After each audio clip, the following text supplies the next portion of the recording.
like Benson, I'm a who that. I'm a who that. Long as I'm living, I'm a who that. Lose or winning, I'm a who that.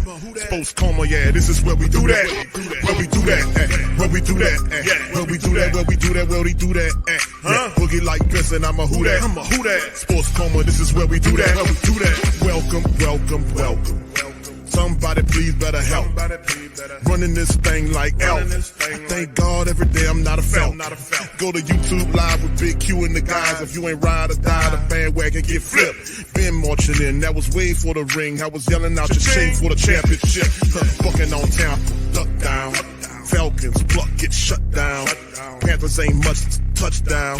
The vision really belong to us now. So much hate on the Saints, you could probably tell. Ever since Bounty Gate hit the NFL, when things seem fishy and you probably smell the crooked referees on Roger Goodell. Yeah, money like this and I'm a who that. Every day I'm living, I'm a who that. Lose or winning, I'm a who that. It's the Sports Coma, this is where we do that. Where we do that, where we do that, where we do that, where we do that, where we do that. Boogie like this and I'm a who that. It's the Sports Coma, this is where we do that. You're listening to the Sports Coma with Big Q and the guys on the PRO Media Network.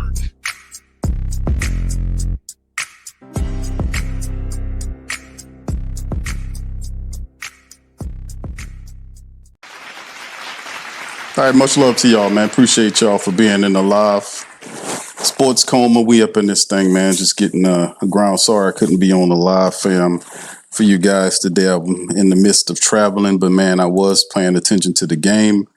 Whatever it is, the Saints do what they've been doing, which is losing.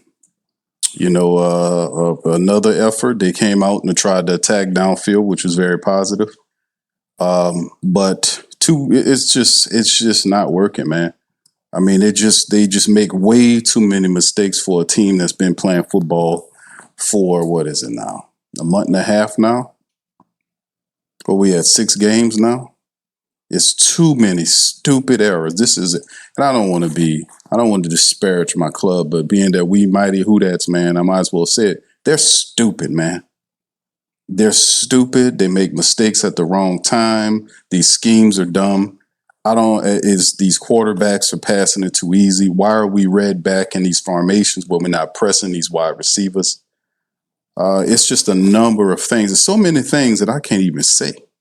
It's not 1 or 2 errors. You know, the offense is struggling. The offense is struggling to score points. They too east-west. They're too dinky-donkey-do. It's not enough verticality going on.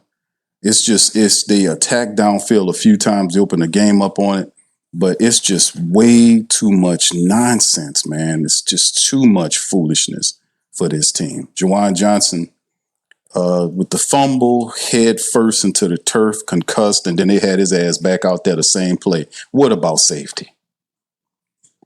You can see the man was concussed. He hit head first into the turf. That ain't no grass out there. Head first into the damn turf. And then he didn't even know where he was, got up, didn't even know the ball was gone. And then the next goddamn play, he back out there. What about safety? So anyway, shout out to you guys. Appreciate y'all for being in the stream. If y'all can hear me well, hit the 1 button. Let me know y'all can hear me well in this stream, man. We're going to go over it. Shout out to Christian Fields. This team don't want to win, just want to get paid and finish out their contracts. Man, thank you for that. Appreciate you, bro, for that super chat.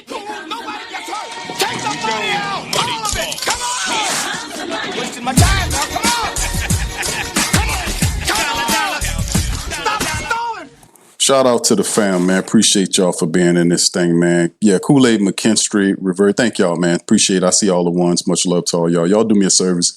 Smash that like button. Now, I'll be bringing my father in later on, and we'll do another recap later on today with him involved. We'll go over it and listen to everything. I am paying attention to what's going on with the Saints in terms of them with their post-game show. We'll play a little bit of that, but then my father, he's at church. So when he gets back, we'll do another recap later on today. So just to let y'all games know that. Hold on just a second. There we go. All right. So anyway, big ups to you. Thank you, Christian, once again, man. Big ups. Yeah, Taylor, how you doing, sir? He says, I'm 6'2", and at 53, give me Juwan's salary. I promise you, I will be better than Jawan. Thank you. And good to see you, my brother. Appreciate you for being in stream. What's up, Barbara? Yeah. If Q is here, I will turn the sound on. All right. All right. Thank you, Barbara. Much love to the diehards, man. I appreciate you guys so much for being here. Vibe with Ant says, you can't blame Rattler. To be honest, I will grill him. You'll grill him a lot. He's going to take pressure for this. Now, listen, bro. The guard, you're right, Travis. Shout out to Travis. Travis said the guard's not holding up. The guards, it's a lot of stuff going on, bro. It is a lot. It's not just one particular thing. But man, this is not a smart or disciplined football team. My goodness. They get pushed around on both lines. I mean, they're not, fam, they're not strong on any line. Do y'all see what I see? They're not strong nowhere. You cannot be a football team that has a weak offensive line and a weak defensive line where you get pushed around like these people do. I mean, they get pushed around a lot. A lot. We did the breakdown and the keys to the game in the preview yesterday, which was pretty spot on. It was spot on what they need to do. But what do? At home, no less. These people can't do the basic things right. And they keep stopping at 18 and 19 points a game. They can't put no point. You're not going to beat anybody doing that. If they scored a touchdown, family, beat the Patriots. Why can't these people score touchdowns? Why can't they push the ball downfield? And then, to be honest with you, the referees were helping them here. The referees had several very agreeable calls that helped the Saints. And the Patriots, man, let's give credit to the Patriots. Shout out to the Patriots. The Patriots was attacking that Saints secondary. They just were throwing at them continually. Did you see that? They were just throwing at them with safeties back. They were rearing back and throwing at their asses. And if he didn't get a completion, he got a pass interference. They were just rear back throwing at him. Throwing at them. And this is the thing. This is my criticism. It's just a lot. It's not one person, bro. KT Sans Q, you can't, this is ridiculous. You can't blame it on Rattler. I don't think I said anything about Rattler just yet. That's it. KT jumping out ahead of it. Say, hold on now, Q, before you. Now listen, bro. This is the one, this is the one critique or criticism, whatever you want to call it, that I have of Rattler. He's too effing conservative, man. He's too conservative, bro. He's too conservative. Like on the blitz, man, listen. Actually, two criticisms. The rest can be ironed out. But he's very conservative back there. And what I mean by conservative, he's going to go to the check down or the mid-range shot. Like there was in the second criticism is he is not doing a super well job of he's not doing a good job of finding out where the blitzes. He's not locating where these blitzers are coming from, fam. The first drive of the game, in particular, Spencer Rattler had a safety that came up on the left side. He was over the left tackle, creeping up on the left tackle. A man just motioned the wide receiver from right to left. The safety dropped down to just outside of the defensive end. The left, I guess you would be considered facing out would be his left side, which would be that left tackle. That defensive end that's facing our left tackle just outside of his right shoulder. That safety level there. There was a pass where you had a guy going to the left out to the flat, and you had a Juwan Johnson that was cutting across on not a slant route, but more of a curb route across the mid-range area going up toward the goal line, going up toward that area. Now, if he had placed that ball in that region, that would have been a first down, because to check it down to the guy out in the flat, which was Chris Olave, to throw that ball there, they had a guy right up on him. He wouldn't have been able to, well, you never know what might have happened, but the guy was on Chris Olave. He threw it, it ended up being an incompletion. But the thing is, he has to stop that.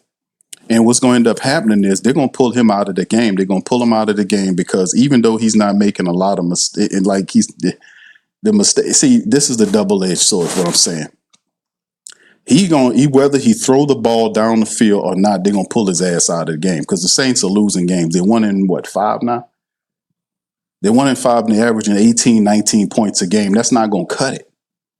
They have to get downfield. I shared the stat last night about the Saints being on shots that they've thrown down the field. It's like 5 deep shots that the Saints have thrown down the field, which is like one of the lowest in the league, which means they're not taking any shots prior to this game. They're not throwing them. They're east, west, and you can put that on that stupid ass Nussmeier and Kellen Moore, who looks clueless. But at the same time, they're just too conservative. And then the wide receivers, outside of that's one of the critiques I have, he has to read the blitzers better. He's not reading those blitzers. When the play when he got sacked, man, come on, you can't tell me you don't see them people cropping up to that line. That's your job, man. You got to read that. And then out of the read, you have to react and you have to get the ball. If they're overloading the line, they got somebody open and maybe 2 people open. If they're doing that, you have to get the football out. You can't stay there like that and take sacks and all this kind of bullshit. You got to get rid of the ball. He's not that's a part of the game that he has to work on. But if you don't push the ball, they're going to yank his ass out of there, man, because if you're not competing, because this needed to be a win. But if you're 1-5, they're less inclined to keep you there. Now they can roll Shuck out anytime now. We 1-5. Shit, we can roll Shuck. What we keeping Rattler for? We can roll Shuck out there now. The Saints ain't in no contention for anything now. We can put Shuck out there now. And whether you see, that's the do if you don't shit. So don't go out there and play conservative and dinky donkey do bullshit. Throw that damn ball out there. That's why I was saying in the on the tape, and wait till I watch this tape for Patreon, for my Patreon family members. I'm going to show y'all some sports because I've seen several plays that I was like, there are plays. There's a guy open right here. There's a guy open right here. His eyes are not going down there because the stupid garbage line can't hold up. Guys are coming in there, knocking them around. They're flushing them out of the pocket. So he's not comfortable back there.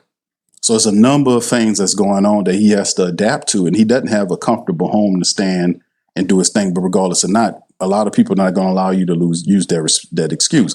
You have to produce. We cannot score 18 points a game and expect to beat anybody. You score a touchdown a day, you beat this Patriot team. You beat them.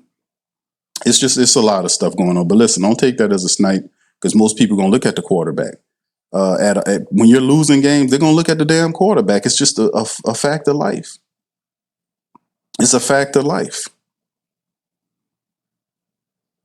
Yeah, I mean, it's just one of the. I hear you, KT, man. I'm just saying, man. I'm keeping it real, man. I'm telling y'all guys the truth, man. I like Spencer Rattler, but that's my critique I have of Spencer Rattler. I never, just because I like a player, don't never stop me from giving real serious critique about what the guy game is and what he's about and what he's doing. I just don't feel like it's just too conservative, man.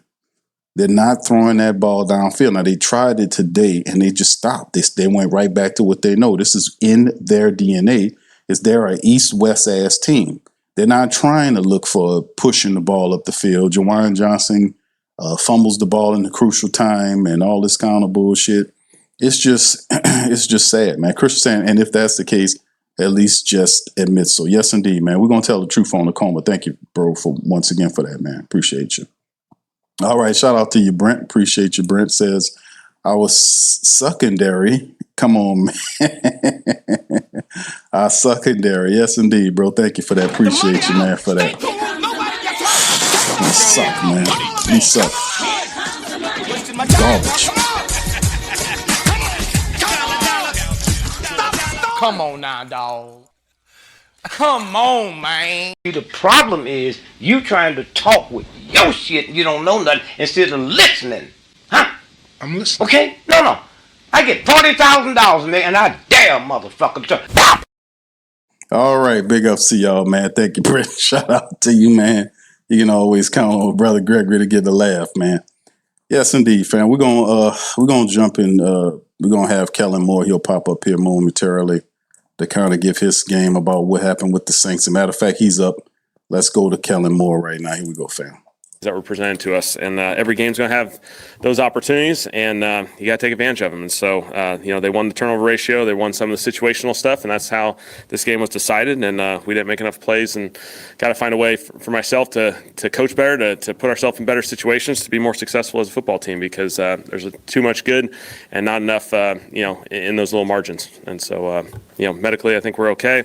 Nothing really drastic came out of the game, and so we just got to get better and keep moving.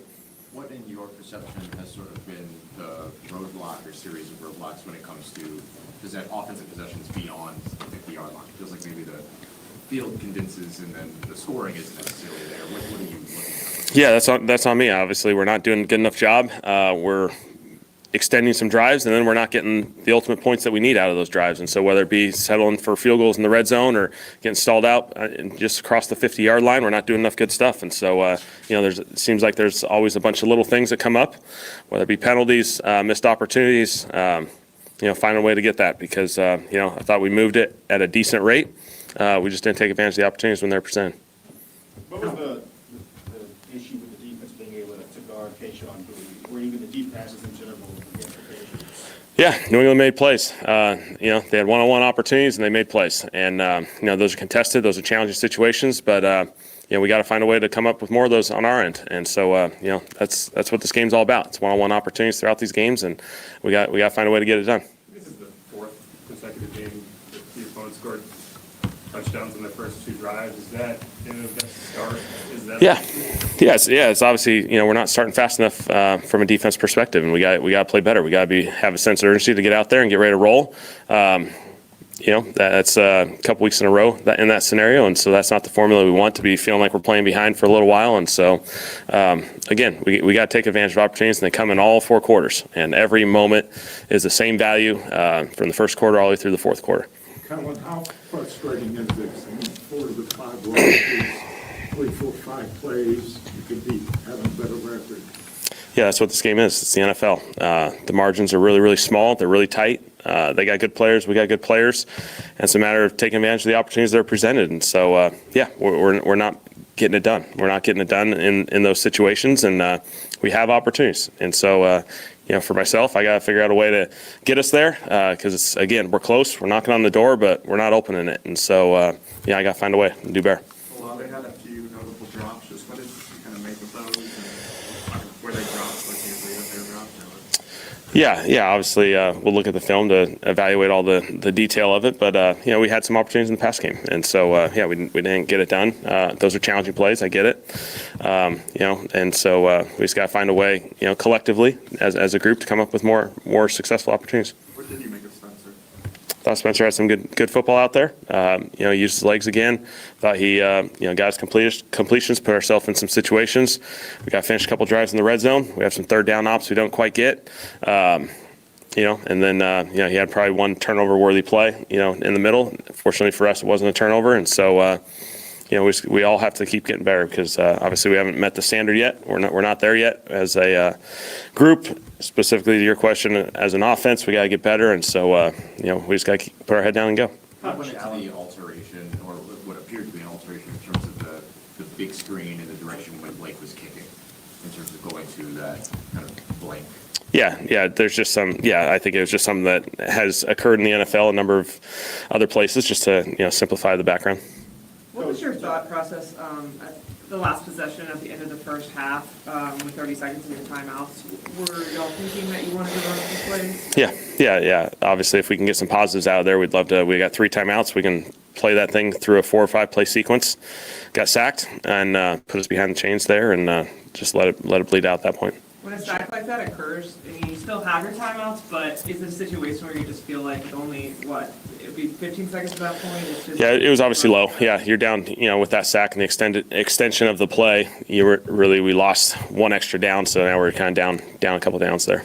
How challenging was it playing Drake May? How good was he on the other side?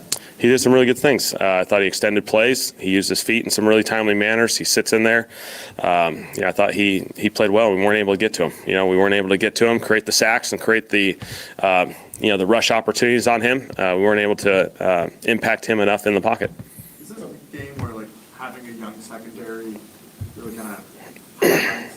Were there any miscommunications or anything? We'll look at the film. There'll be obviously, I think, some great opportunities to grow from. They were able to make some explosive plays in the pass game, and so we just gotta get better. What went into Stetson kind of something in for? Yeah, we just put him in there for a little bit just to get him going. Obviously he's a good player. He's done some good football, and I think it's important that he has some exposure to the league.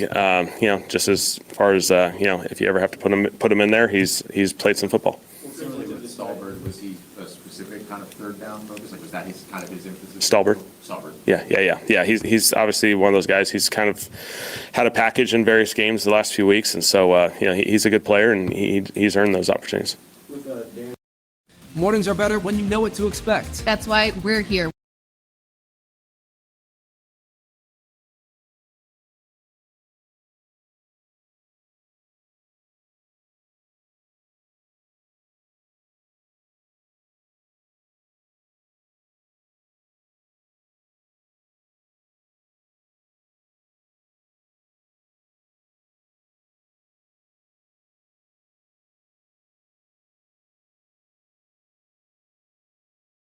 And we got to do a better job in those situations. We talked about contested catches a lot on offense, but from a defensive perspective, was that an area that you feel like kind of got away from you guys today? They made the plays. They made the plays in those contested situations. Their receivers were physical. They went and attacked the football, and they made some plays when they had to. When you talk about the margins, like some of the fourth down decisions, like the models out there say go on some of them, I think you have to start being more aggressive to capitalize on those margins. Is that Potentially, yeah. We got to calculate it in every possible way. We got to understand, there's the numbers, which we certainly are very cautious of, and then there's the element of making sure we got what we need to have an opportunity at the end of the game. And so, obviously, I'll look into every little margin and see if I got to do better from being more aggressive or calling some more fourth downs. How would you describe the mood in the locker room after this? Yeah, just frustration. Obviously. There's opportunities. I think everyone can feel that. We had our opportunities in this game. We just didn't get it done. What do you think of Groupie's day, just given some of the struggles to start the season? I thought Blake kicked the ball really well. He gave us an opportunity. He was able to execute in the field goal game, and kickoff wise, I thought there were some positives too. how nice was it to see Taysom giving the end zone, giving everything? Yeah, awesome for Taysom. He's a phenomenal player, and for down that red zone, he's a really valuable piece. What was the explanation you got on the Devon play? It's really, you guys can ask Replay Assist or New York about all that stuff whenever their media obligations are. So, I think, we just were told there was some movement on the ball, and, that's all I get. So. Thanks. Yep. All right, there it is, man. I don't expect a treasure trove of different people coming up to the podium like there was last week. The energy is different when the Saints lose. Spencer Rattler will make an appearance up here, man, though, because he is accountable. I give you that, man. Matter of fact, that's Spencer right there. Here we go, man.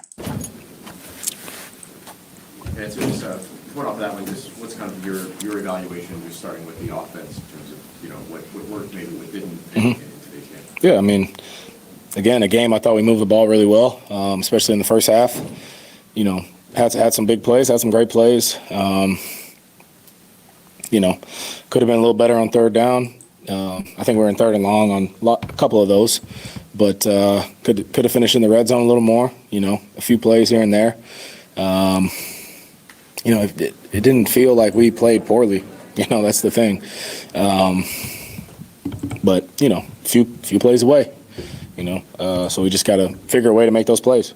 Spencer, how frustrating is this? 4 out of 5 losses. 3-4 plays. How frustrating is it? Yeah, it's tough, but it's football, especially at this level. It's you change a few plays and you win the game, but got to take advantage of opportunities and just got to make more plays than them. They had more plays than us. We gotta figure a way to make more than them. Could you take us through like that? It was like a wheel route to Chris down in the end zone.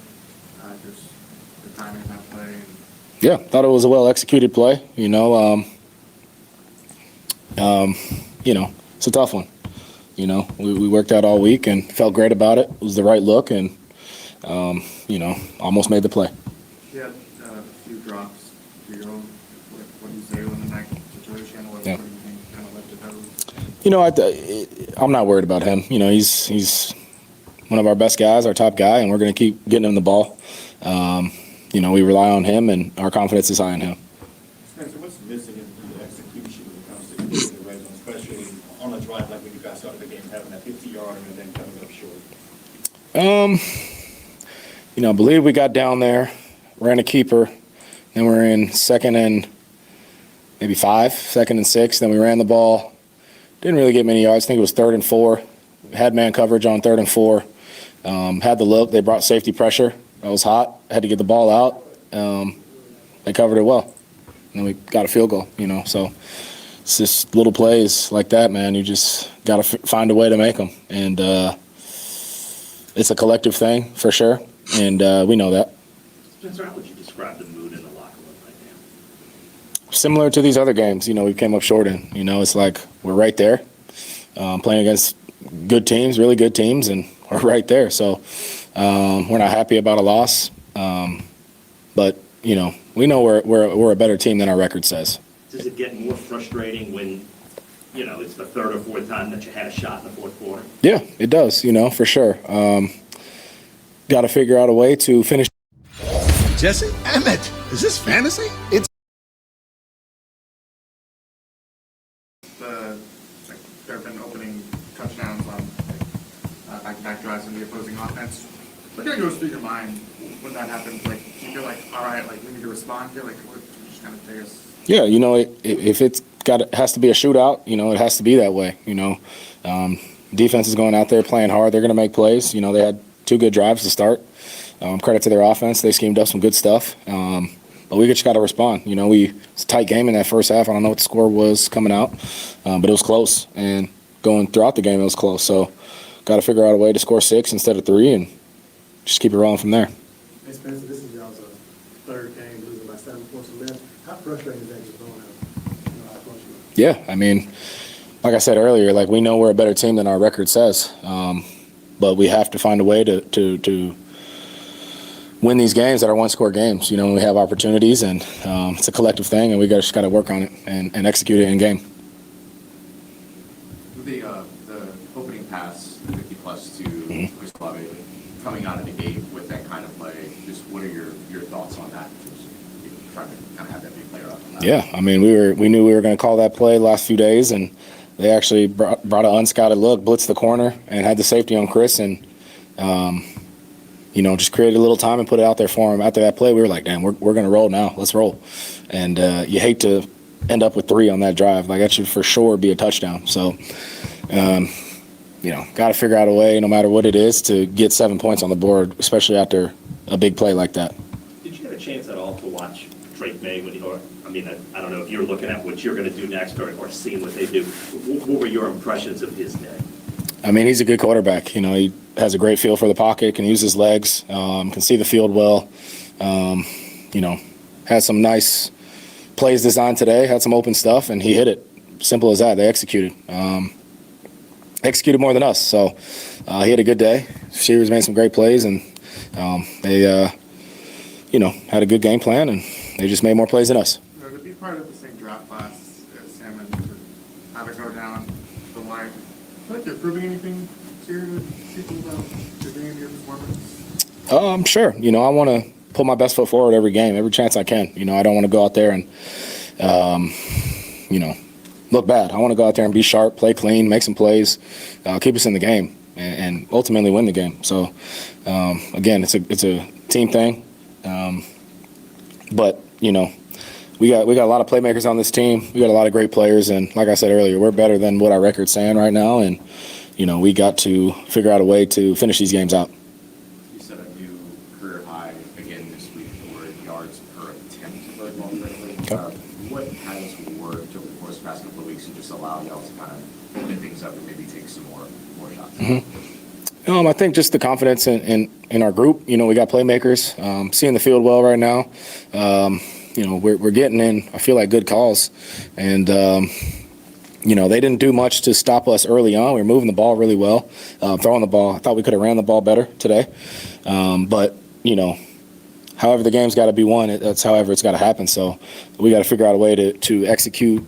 If we're throwing it, if we're running it, third down, red zone, you name it. So, again, it's a group thing, and we got to clean it up. Thank you, guys. All right, there goes Spencer, man. I don't know who else they got coming up there, but they probably sent DeMario Davis out there to kind of give us the word and settle us down. But hey, man, listen, man, I put all y'all comments on the screen because, I'm just giving the Who Dat Nation an opportunity to kind of decompress. This is very pathetic, man. 1-5, and the reporter mentioned it, talked about a certain amount of wins. I think he said several wins in which the Saints lose by a touchdown or less or something similar to that. And that just shows that when you're losing in that fashion, that just shows you're not a clutch team. Because clutch teams get that stuff done. Oh, no, here go Justin Reed. Why they put him up there? Okay, here we go. Justin, what do you think kind of led to the slow start the last 2 weeks of driving touchdowns back-to-back? Yeah, I mean, it's been 4 weeks in a row that has happened. At this point, it's become unacceptable. I don't think that it's scheme. I think it's execution of the scheme. And I think that in the first two series of the games, the past couple weeks, there's just been too many mental mistakes. You know what I mean? It hasn't been a scheme thing, an execution thing. It's just been mental mistakes, and they're getting exposed out there on the field, and it's taking us 2 drives before we settle down and then start executing. And then once we execute, the product's a lot better. But we can't keep starting every game giving up 14 points before the first quarter's over with. Speaking of that, what happened on that first touchdown along with both DeMario Douglas came all the way across the field? Just a failure in communication. Things that we can just get better at, and things that we will have to get better at.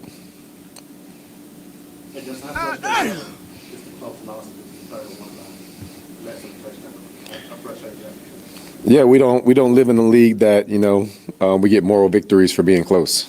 No, that isn't what the NFL is. The NFL it's not about points, it's about W's and L's, right? And we only have 1 W so far, so it is a bit frustrating. Every man in the building knows what it takes to win. We just got to go out there and execute better. I see myself as a leader, and I won't let this start breaking the team down. Though we're not going to allow this to turn into something. We're going to start pointing fingers at each other. And I know that the internet and everything is going to be one to tear us apart. But the most important thing is that the team stays as a team on the inside of the building. That's what I'm going to continue to push because as long as we stick together, we'll always have a chance. And I think that if we eliminate the mistakes, we have a chance against anybody. Seriously. But we don't stand a chance if we're shooting ourselves in the foot, right? So there's just too many mistakes across the board. If we clean those up, we can play a lot better ball than what we did today.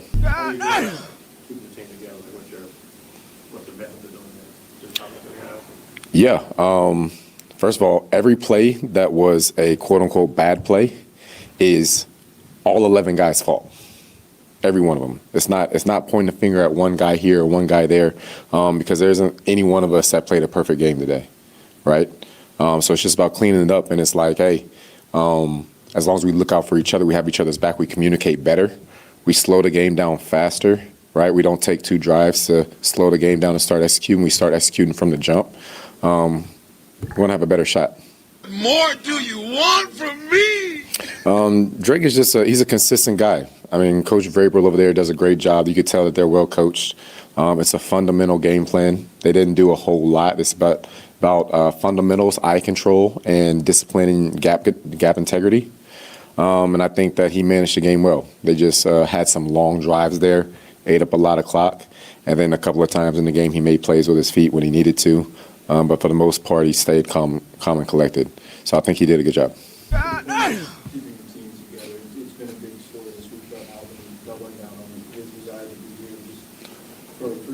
A roster with so many young guys, how important is that when you have the better guys to certainly earn the respect they had out of these situations for them to still want to? Yeah, your veterans set the culture of the team, right? And that's one thing that I do think that we have right. Our veterans here set the culture of the team the right way. We just got to execute better. So Alvin, the way that he carries himself as a leader, especially through his play, I think that Spence has been doing more than enough. There's things that we can all do to get better, but I thought our offense played well and kept us in the game, especially in the first half. They did a lot to help us out defensively.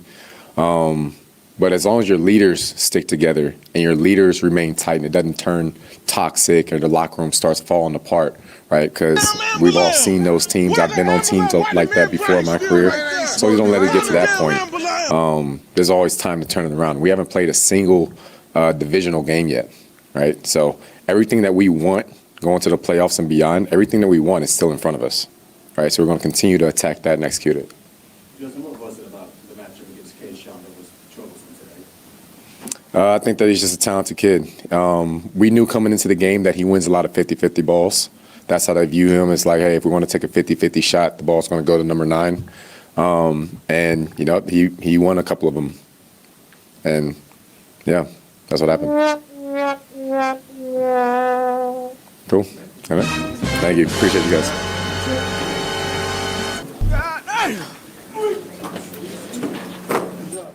Oh, my goodness. Shout out to the fam. Oh, man. Oh, man. Damn. I know, brother. That's how I feel about it, man. That was head coach Kellen Moore. Man, let me get on up out of here, man. Get off them people there, man. They're trying to keep a stiff upper lip. Look at this. This is an attempt to keep a stiff upper lip if you work for the New Orleans Saints organization. Look at Channel A. That's the definition of keeping a stiff upper lip. That's what you got to do if you work for the Saints. You can't come out and fully tell the truth because they'll get mad at you and want to take you off the team or eliminate your press pass. What kind of games these childish bastards play? Anyway, big ups to y'all, man. Appreciate y'all for being in the stream on this one, man. Listen, man. Saints fall to a disastrous 1-5. And yeah, this is it ain't a good look. But it's a number of things, man. We're gonna go over the stats. Like I said, I'm gonna bring my pops in. I'm gonna have another stream later on today. But I just wanted to kind of kick it with y'all. I guess we'll go over the stats right quick and then we'll bounce back. Ross the boss, thank you, bro. Appreciate you. Says Kobe Fleener was better than Jawan Johnson. Q. Damn, bro, that's bad, brother. Thank you, bro. Wasting my time now, come on! Stop stalling! Man, that's a rough one, bro. Thank you, bro. Appreciate that super chat, man.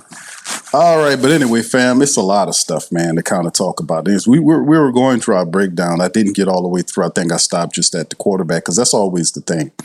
On the field, we talk about the quarterback, his contribution to the team. We know that Spencer Rattler's, his numbers wasn't bad, but it's just the fact that there are missed opportunities on the field.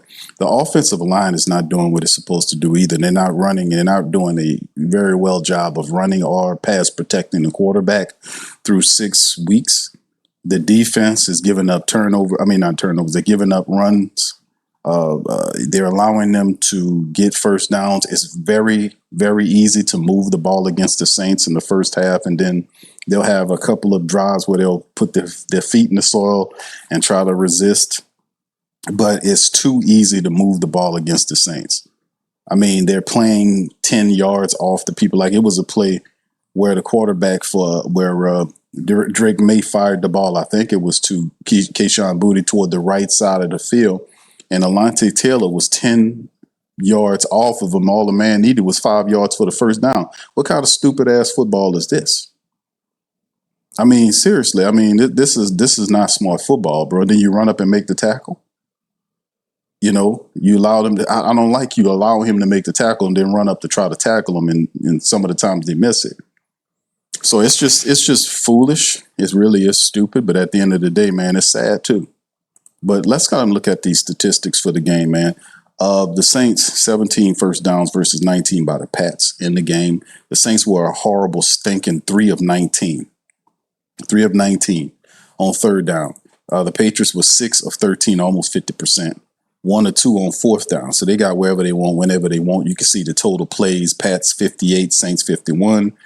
333 total offense versus 296 by the Saints. The drives were equal. Plays per yards per play were around the same. The passing attack 223 versus 260 for the Patriots. You can see 2 sacks on Spencer for 4 yards. You can see the fact that the Saints really didn't do too much rushing the ball up against this team. And they did stop the Saints from stopping them from running the football. But the reality is at the end of the day, when the Patriots wanted something, they got it. The Saints were 1 and 2 in the red zone and had 8 penalties for 67 yards. Pats had 11 for 65. So we had opportunities in the game to do something. The time of possession was 31-44 for the Pats, 28-16 for the Saints. Saints had opportunities to really step in and win this game. It presented themselves. Opportunities presented themselves. And when the prime moments of the game show up, the Saints don't show with it. Spencer, today, his numbers were respectable. 20 of 26 for 227 yards. He had 9-yard average throwing the ball, but look, no touchdowns, no picks, sacked twice, a rating of 0.2.6. I think what really said it equally good, family, was the fact that one of the family members mentioned in the comment section is that he's not playing to lose. And that he's playing not to lose as opposed to playing to win. And then, like I said, if you look at the tape, and we'll go through Patreon on Tuesday, and I'll show you, like I showed you last week, there are plays on the field that we're not looking at because we're looking at the check down in the intermediate level, right? The stuff that's deep, we're not really looking at that too much. And that could be schematic. That can be, like, you don't just say it's one guy. You have to go through Kellen. Nussmeier is obviously trash. And then Spencer Rattler is a byproduct. He's suffering from this inadequacy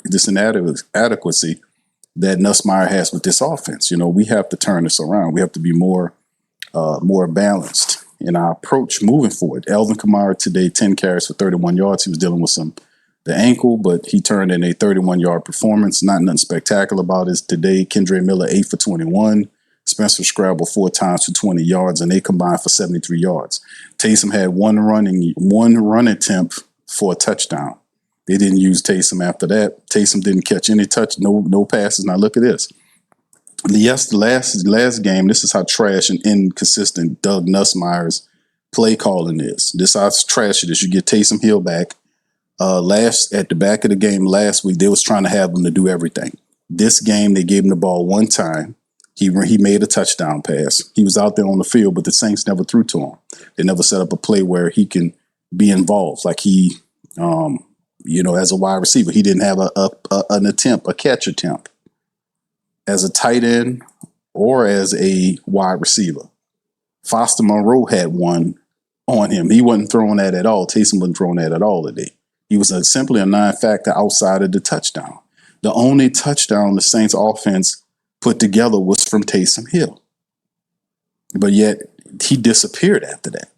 This is trash play calling, trash imagination of offense. This is Nussmeier, aka Fire Marshal Bill, aka Dinky Donkey Doo Dog, aka I'm gonna make a cartoon character called Dinky Donkey Doo Dog, and it's gonna sound just like Nussmeier. It's gonna have that nasty, gravelly smoker's voice, and it's gonna talk about not taking chances and being very scared in life. It'll be like, I wouldn't do that if I were you. That Dinky Donkey Doo Dog. That's what the name. I'm gonna make a cartoon character. Y'all think I'm playing? Y'all. I'm telling y'all think I'll be playing. Dinky Donkey Doo Dog. You watch and see. Watch it. I'm gonna release an episode every damn week of Dinky Donkey Doo Dog. Anyway, let me get back to this, man. Let me focus. Let us focus, fam. Let's focus. All right. Anyway. All right, Chris Olave had 10 targets. He was 6 out of 10 for 98 yards for 16.3 yards per catch. So he caught 6 of the 10. He was targeted 10 times. The only other guy targeted as much of him was Alvin Kamara, but Alvin caught all his passes, 5 for 5 for 45. Rashid Shaheed was targeted 6 times, 4 for 28. Cooks 1 for 21. Juwan Johnson was thrown at twice, 2 for 15 plus the fumble. Kendre Miller had 1 for 11, and Foster had 1 for 9 there. So Taysom Hill kind of disappears. You see Juwan Johnson with the fumble. And then, of course, the top tackler was Devine Gacho. He had 7 tackles from the interior tackle position. Jonas Sanker had 6. He was turned around. He's a rookie safety back there, so he's still learning. Pete Werner and Lalonte Taylor, along with Brian Brissy, had 5. 1 sack by Pete Werner today was the only way the Saints got home. They had no interceptions and no turnovers against the Patriots. Would have loved to see that. Mason Tipton was kick returning for the Saints today. He had 4 for 89 and a 22.3 average. Good to see Mason Tipton out there in some capacity. Rashid Shaheed did his thing, and really the player of the game from the perspective of all the pressure that he's been getting was Blake Rupe. Blake was 4 for 4 today, and his 13 points was big with the Saints because it kept it in contention. And if the offense had another touchdown, if we can get the stinking offense to score 14 points a game, they would have won this. With all the field goals, the man put up 13 points. Blake Rupe by itself scored the Saints' entire offense. If the Saints could have scored 2 touchdowns, they would have won this game. That's how simple this is. That's what I'm saying. And the ineptitude of the Saints' offense is they're not even able to 2 touchdowns win the game, fam. With the field goals, you beat the Patriots. You improve to 2 and 4. We can't get 2 touchdowns in the game. Just ask him. Drake May from the Patriots with 18 of 26, 261 yards. He was 10. Every time Drake drew the ball, it was a first down. He averaged 10 yards a throw. He had 3 touchdowns today and a 140.1 rating.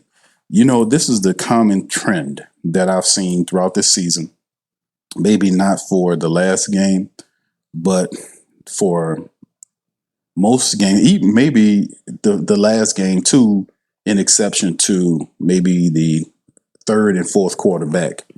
But quarterbacks look spectacular against Staley's defense. They look spectacular against Staley's defense. They look spectacular against Staley's defense. They really do. They look awesome. Whether it's Kyler Murray, whether it's the backup quarterback for the 49ers, whether it's Sam Darnold of all people, whether it's Josh Allen or Drake May, it doesn't matter who it is, or Jackson Dart in the first half of last week's game. It don't matter who it is. Whoever it is, they look good against the Saints defense because the Saints are playing 5 to 10 yards off guys. They're not pressing them. They're not jamming them at the line. They're allowing them to run into their routes unabated.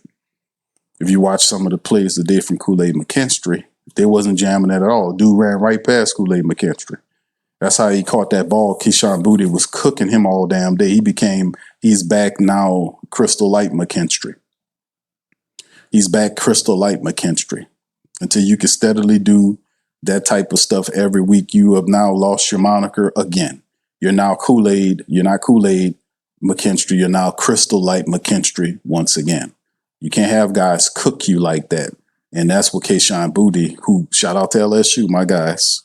They represented. Keyshawn handled his business today. He was thrown at 5 times. 5 times, fam. He caught all 5 of them, had 93 yards and 2 touchdowns. He cooked the Saints. 18.6. Drake May was just the man. He also was their top rusher. 9 scrambles for 28 yards, and I told y'all that in the preview. In the preview game or the preview breakdown last night, I told you guys about all this. I told you about what Drake May was going to do. I told you what we couldn't allow to be doing. I told people who to look out for. Now, the Saints, give them credit, the defense did hold down Stephon Diggs to 3 catches for 28 yards, but they let Keyshawn, who's the other wide receiver, cook him. He cooked him. Even Demario Douglas, who's the 4th wideout, got some burn. He was 3 for 71 with a touchdown. So Keyshawn cooked the Saints. He really did. They had no answer for them, and that's a part of the game. Robert Spillane, I talked to you about Robert Spillane, the linebacker. He had 11 total tackles today. Christian Ellis was the other linebacker. He did pretty good there, but they're held up enough to keep the Saints into kicking field goals. So the Patriots secondary, allowed a certain amount of points, but they kept the Saints second from scoring any points. Taysom Hill had to punch it in with the running attack. The Saints could not take advantage of another 20th or 28th or 29th ranked secondary. We couldn't force the ball downfield. At some point, this has to be it's just terrible. It's just terrible. You can't fumble the ball. You can't drop the ball. You can't not complete routes. You cannot miss tackles. You can't do any of these things if you expect to win. And also, you got to win on third down. You got to win on the line of scrimmage. We got to handle the business. And when they're third and short, we can't allow them to convert. We got to put our foot in the soil and grow. But at the same token, you're now 1-5. You're officially in the hole. Like 0-3 is one thing. 0-4 is one thing. You win one, and if you win today, you go 2-4, and you can at least see you putting your step in the right direction. Stacking wins, that 1-5, that's a different field than 2-4 or 0-3 or whatever. That's a different level. You're four losses in the hole, and you're officially in the hole. So it's a lot of stuff going on, man, like the secondary. And I don't know what Justin Reed, I don't even know why the Saints rolled Justin Reed out there. I guess somebody went in there, one of the media people went in there and said, hey, anybody want to go talk to the people? You know, Spence, the quarterback and the starting quarterback and the head coach got to talk to you at the end of every game. They can't elect not to go. But anybody else like Chris Olave, Elvin Kamara, DeMario, Cam, Kool-Aid, anybody want to talk to you? Now we gonna do an interview from the locker room. They don't want to come after the game. It's just saying, keep the energy, man. I don't want, if you can't, after a loss, you can't show your face. Don't come popping your ass up here after a win, smiling and profiling when you can't do it after a loss. It show character when you can stand up in front of people after a loss. So, but Justin Reed, man, he ain't playing well enough. And I don't know if people see Justin Reed as a leader or not. I really don't see him as a leader. He's a veteran. But in the end, man, they tired of the fall short bullshit. You know. Yeah, and KT, I seen what you said about Garrett Nussmeier. And him, Garrett Nussmeier is struggling. He was horrible in the game last night, even though LSU is now 5-1. They now are number 10th in the nation. But the offense is sporadic at best. His decision making is awful. To be a guy that been in college for that long, that been playing in that system, that's ridiculous. And I often said that I didn't see him in the same vein as I seen Joe Burrow or Jaden Daniels. I didn't see Nussmeier in that. That's why I was saying before, I don't see him as a first-round quarterback. When people were saying all that, it was different. Now you see all these quarterbacks and they looking pretty bad. Then they say, oh, well, I guess such and such. I knew that then. A lot of these guys are not who you think they are. Nussmeier is he's getting caught up in that energy along with Joe and Jaden, but he's none of that. He ain't none of that. He ain't none of that, bro. All right. So anyway, let me get a couple of questions from you guys. Went over the stats right here in the breakdown.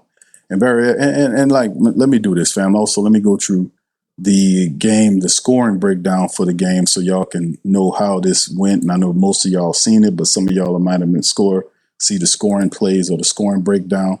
So let's kind of cover that as well. And then any questions y'all got, throw them in the chat.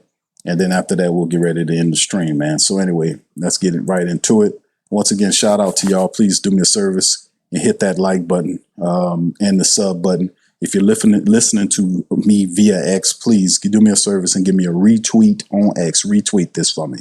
First quarter, Saints got a field goal, of course. 12:50 on the first quarter clock. Blake Group A from 34 out. Saints 5 plays, 59 yards, 2:10 on the clock to get there. They started off with a field goal. It should have been a touchdown.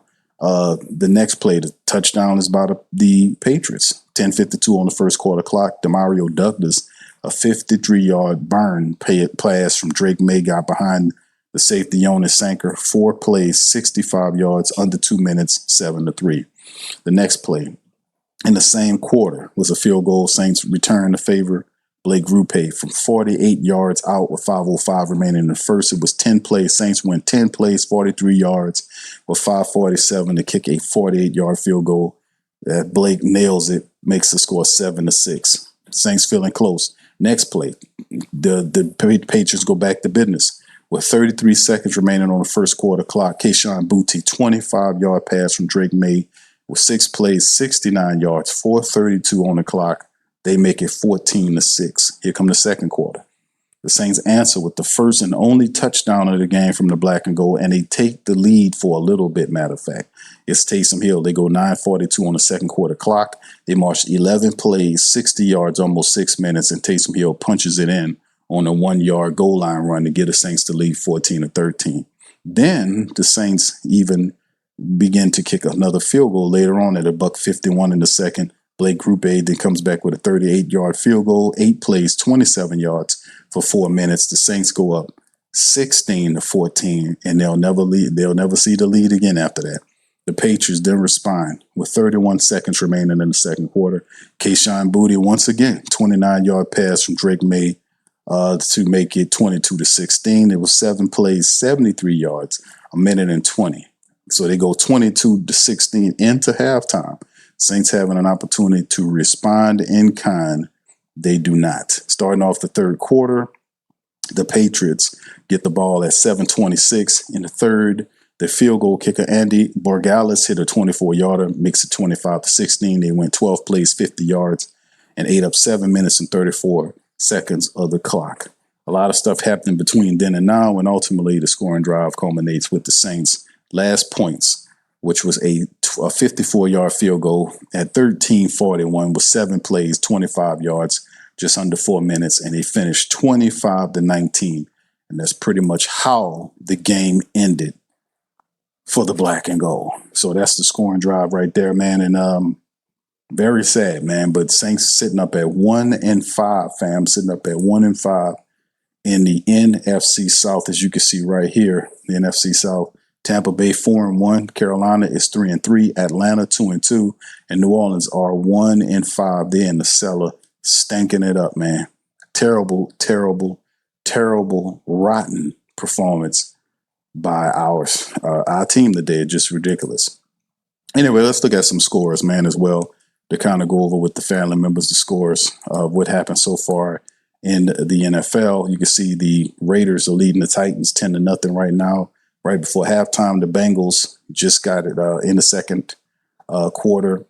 Midway through the second, they're trailing the Packers 3-0. The Tampa Bay Buccaneers are beating the 49ers at the start of the second, 7-3. The Lions and the Chiefs have a late kickoff game tonight. They're on Sunday Night Football. And, of course, today, Sean Payton went to London and beat the Jets. They're 0-6, 13-11. Coach Payton's team improved to 4-2. The Cardinals fall to the Colts. Surprising, Colts are 5-1, 4-0 at home. They drop the Kyler Murray-less Arizona Cardinals to 2-4. The Chargers get their 4th win of the year by beating the Dolphins 29-27. You can see the Saints fall on their face against the Patriots in the Domes. The Browns lose to the Steelers 23-9. Steelers are 4-1. Browns are 1-5 too. So the Saints are in company with the Browns. The Panthers, in a close one, were able to beat the Cowboys. The Panthers improved to 3-3. The Panthers are fighting. They were able to defeat the Cowboys. Cowboys 2-3-1. Panthers are now 500 with 3-3. Seahawks get a win against the Jags. They beat the Jags today 20-12. And the Rams got a win over the Ravens 17-3. So that's some of the games right there. And the NFC, you can take a look at as we kind of look at the standings. You can see where we stand in the standings. We ain't really standing anywhere. The Saints are sitting on their ass. So you can see 1-5 is our black and gold sitting up in the cellar, right? The cellar. Yeah, get all that. Yeah, there you go, right here. Saints sitting up in the cellar at 1-5, 1-3 at home, 0-2 on the road, and can't do very much of anything correctly. So there it is. A lot of stuff to try to deal with, man, here. But in the end, man, what can I tell you, man? Saints go down in losses. Let's get some comments from the family members or questions before we get out of here. All right. Kevin, GM Kev says, why is Tempton not getting reps, all that speed on the sidelines? I asked Nussmeyer, bro. Bob said, LOL, I play for stats too. This team is buns. You're not about to blame. Yeah. Gregory says, like I said, out coach. Yeah, there's a lot of that. Mont says, Glover better than y'all, just going down all of the tight ends. That's better than Juwan. Juwan Johnson makes way too many mistakes, man, to be paid that kind of money. If he ain't false starting or dropping passes, he fumbling the ball away. The dude just do too much stupid shit. I'm really sick of Juwan Johnson, to be honest with you. I really am. See, if he's not false starting to give you a penalty or dropping passes or fumbling the ball, he always doing some dumb shit to piss you off from week to week. And I'm really sick of Juwan Johnson. I really am. I really am sick of him. I'm going to be honest with you. I'm just being here. I'm sick of Juwan Johnson. I really am. My dog says, he said, you taking this over Pete and told him not Pete with trash quarterbacks. Pete was not always bad. He just didn't have a quarterback after Drew. This dude sucked everywhere but Philly. Pete Carmichael never worked well without Sean Payton.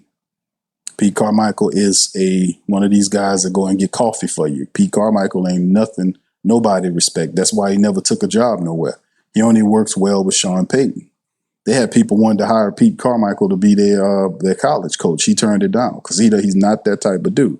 He's a dude that works well with somebody else named Sean Payton. He's not an alpha dog. He's one of these little beta dudes that shrink in the face of adversity, and he's not a guy that you want running your offense. And that's why Sean Payton always called the plays and never let Carmichael do it, because he knew who he had. And you know what Carmichael is right now? With Sean Payton in Denver.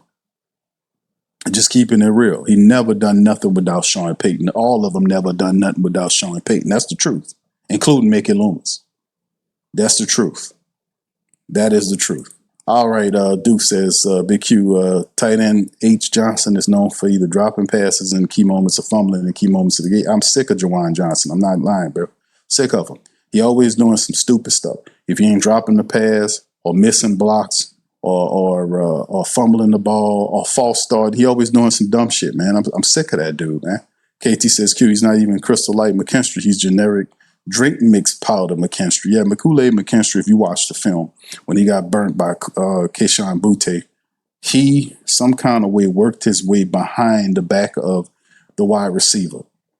He wasn't even looking at it, but the whole way there, it was bad technique.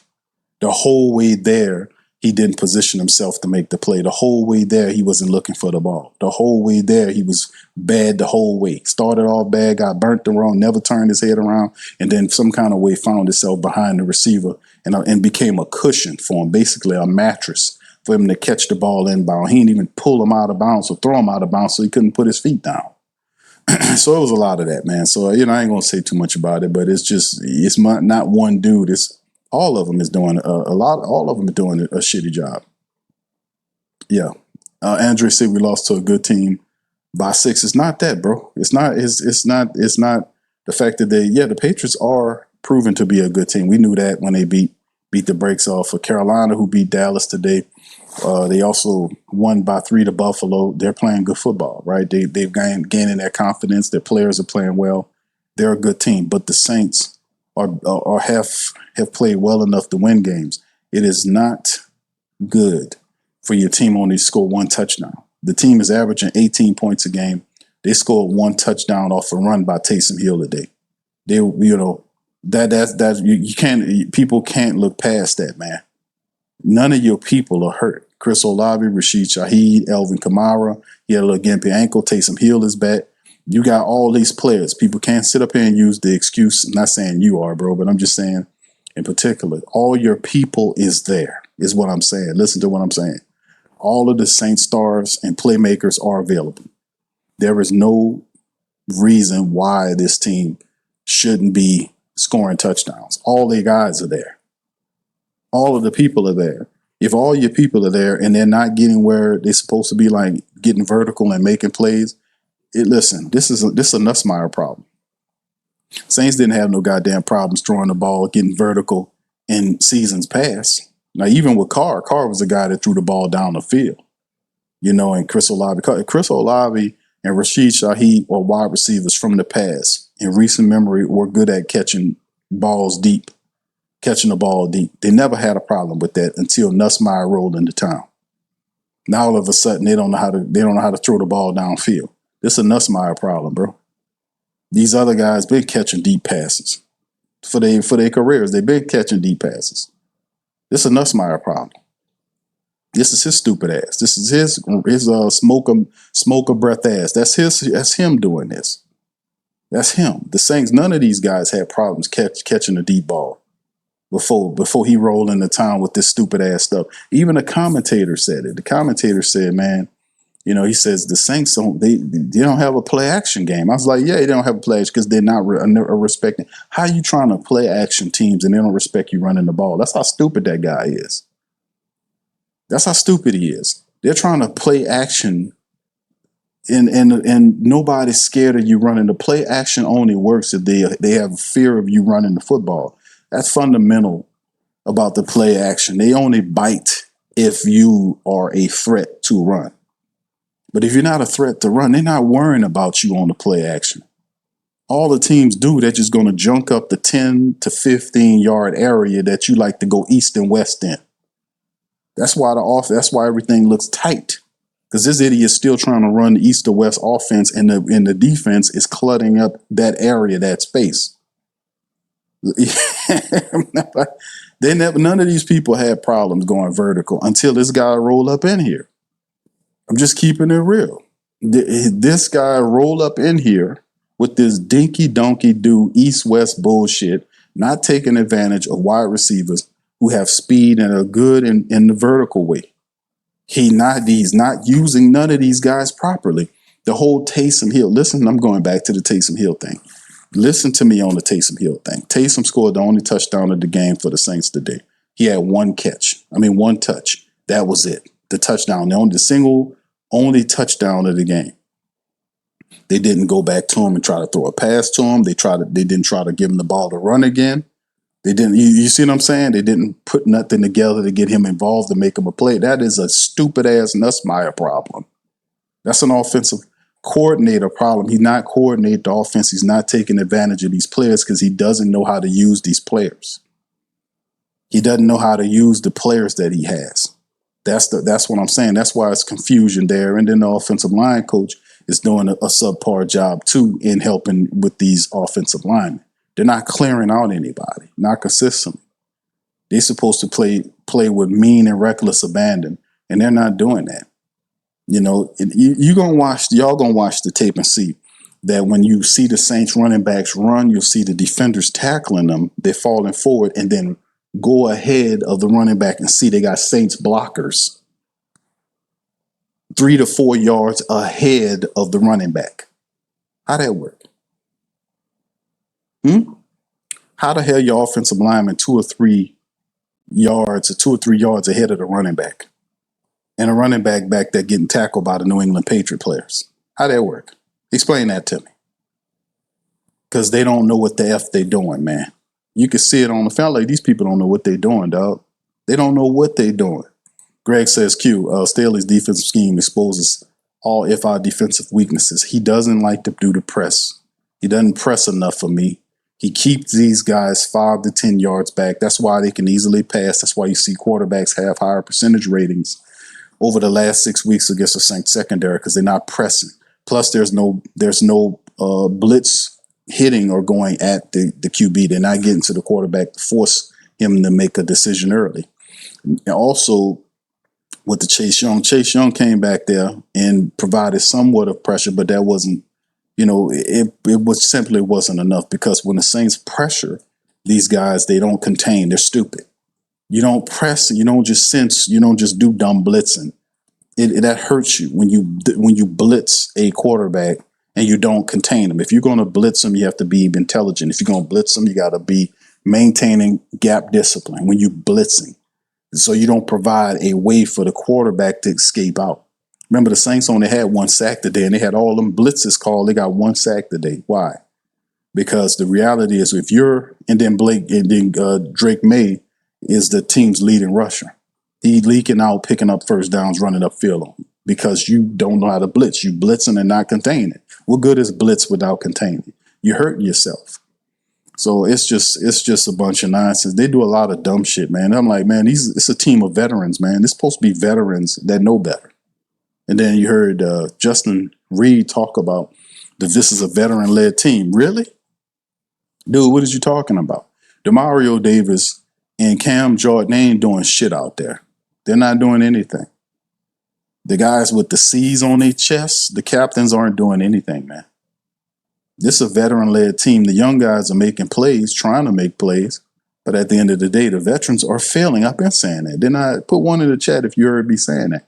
I've been saying that all season long about the Saints. The veterans have failed the Saints. The veterans are not making the tackles. They're not catching the ball. Juwan Johnson, sorry ass, missed blocks, drop passes, fumbles, and hurt the team. He hurt the team today. The veterans continue week after week to hurt the team. It ain't the young people. They can't sit here and blame these young players for what they're doing. These young players are playing better than the veterans. The veterans are missing tackles. The veterans are dropping passes. The veterans are fumble. The veterans aren't making blocks. The veterans are missing field goals when they do miss the field goals. The veterans are hurting the Saints. It's not the young people. The dumb, overpaid, old-ass veterans are not stepping up and handling their business, and they got to go. So when you're 1-5, you open the door, and he's talking about, we're not going to let all this fracture our team. That's all well and good, but at the same time, if you had a team and y'all were smart, you'd have never let it get to this point. If the team was really a team, and you was really about the business of straightening, and if you was from straightening university, you would never let it got to a 1-5 team with people missing tackles and guys not doing what they're supposed to do. You'd never let it get here if you had a team, bro. Mr. Bond said the stage is set up for Tyler to come in and start, but you can't knock it. Rattler was given his shot, but the offense coordinator could have did a better job, schemes and play call. Indeed, bro. Like I said, it was a lot of stuff going on. Offensive line was crap in its protection. They didn't give Rattler a consistent running attack. Juwan Johnson is nobody's fucking security blanket for a tight end. The guy just didn't, and then the play call, oh my God. But at the same time, there are critiques of Rattler. Reading the blitzing players, dude.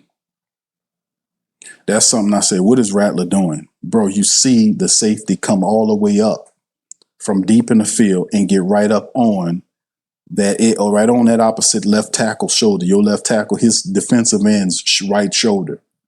There is no player over there for him to guard. That means he's coming in there. If he's coming in there, don't you fucking check that ball down. You look upfield and see if you got a shot up there. That's what I'm talking about.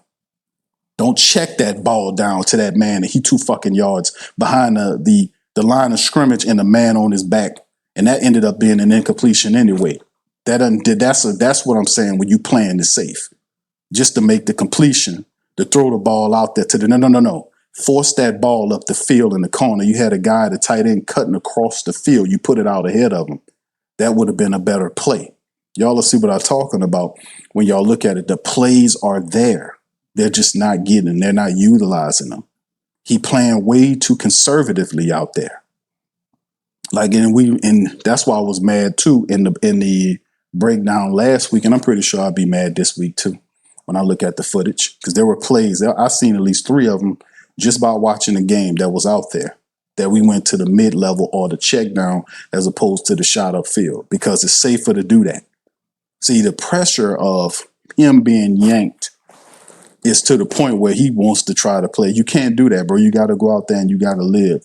Take your shot and live. Don't worry about these other people with Tyler Shuck and all this. Because if you don't win games, you're going to get cut in. You're going to get, not cut, but you're going to get benched anyway. You either move that offense, do the best that you can do. Either way, if you don't move the offense, they're going to bench you, bro. If you don't win games, they're going to bench you, bro. At one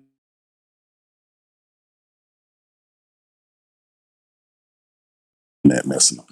At 1-5, sorry about that, fam. At 1-5, you're going to eventually, there's going to be a benching coming, because you can't go through week after week and average 18 points a game. You cannot do that. You cannot do 18 points a game. And they ain't even 18 points from the Saints offense. What are the Saints putting up there? A touchdown a game or a touchdown every other game? You can't do that. And then the touchdown came from Taysom Hill on the goal line run. You cannot do that, bro.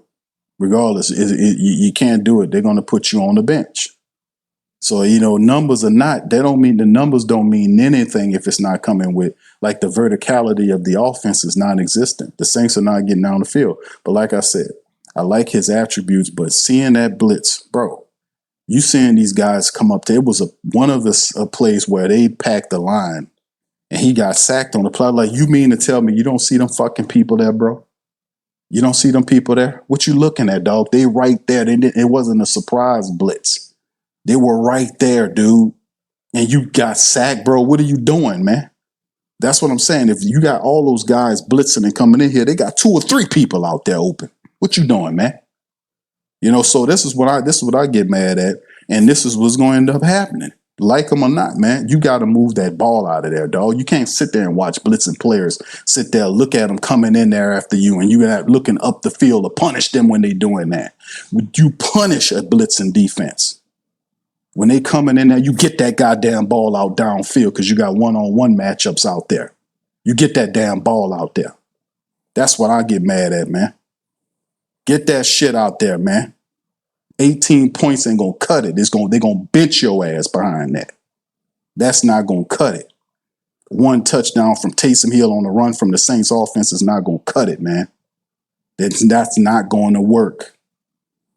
So that's what I'm talking about, man. I see what's going on the football field, man. I see all of that shit out there.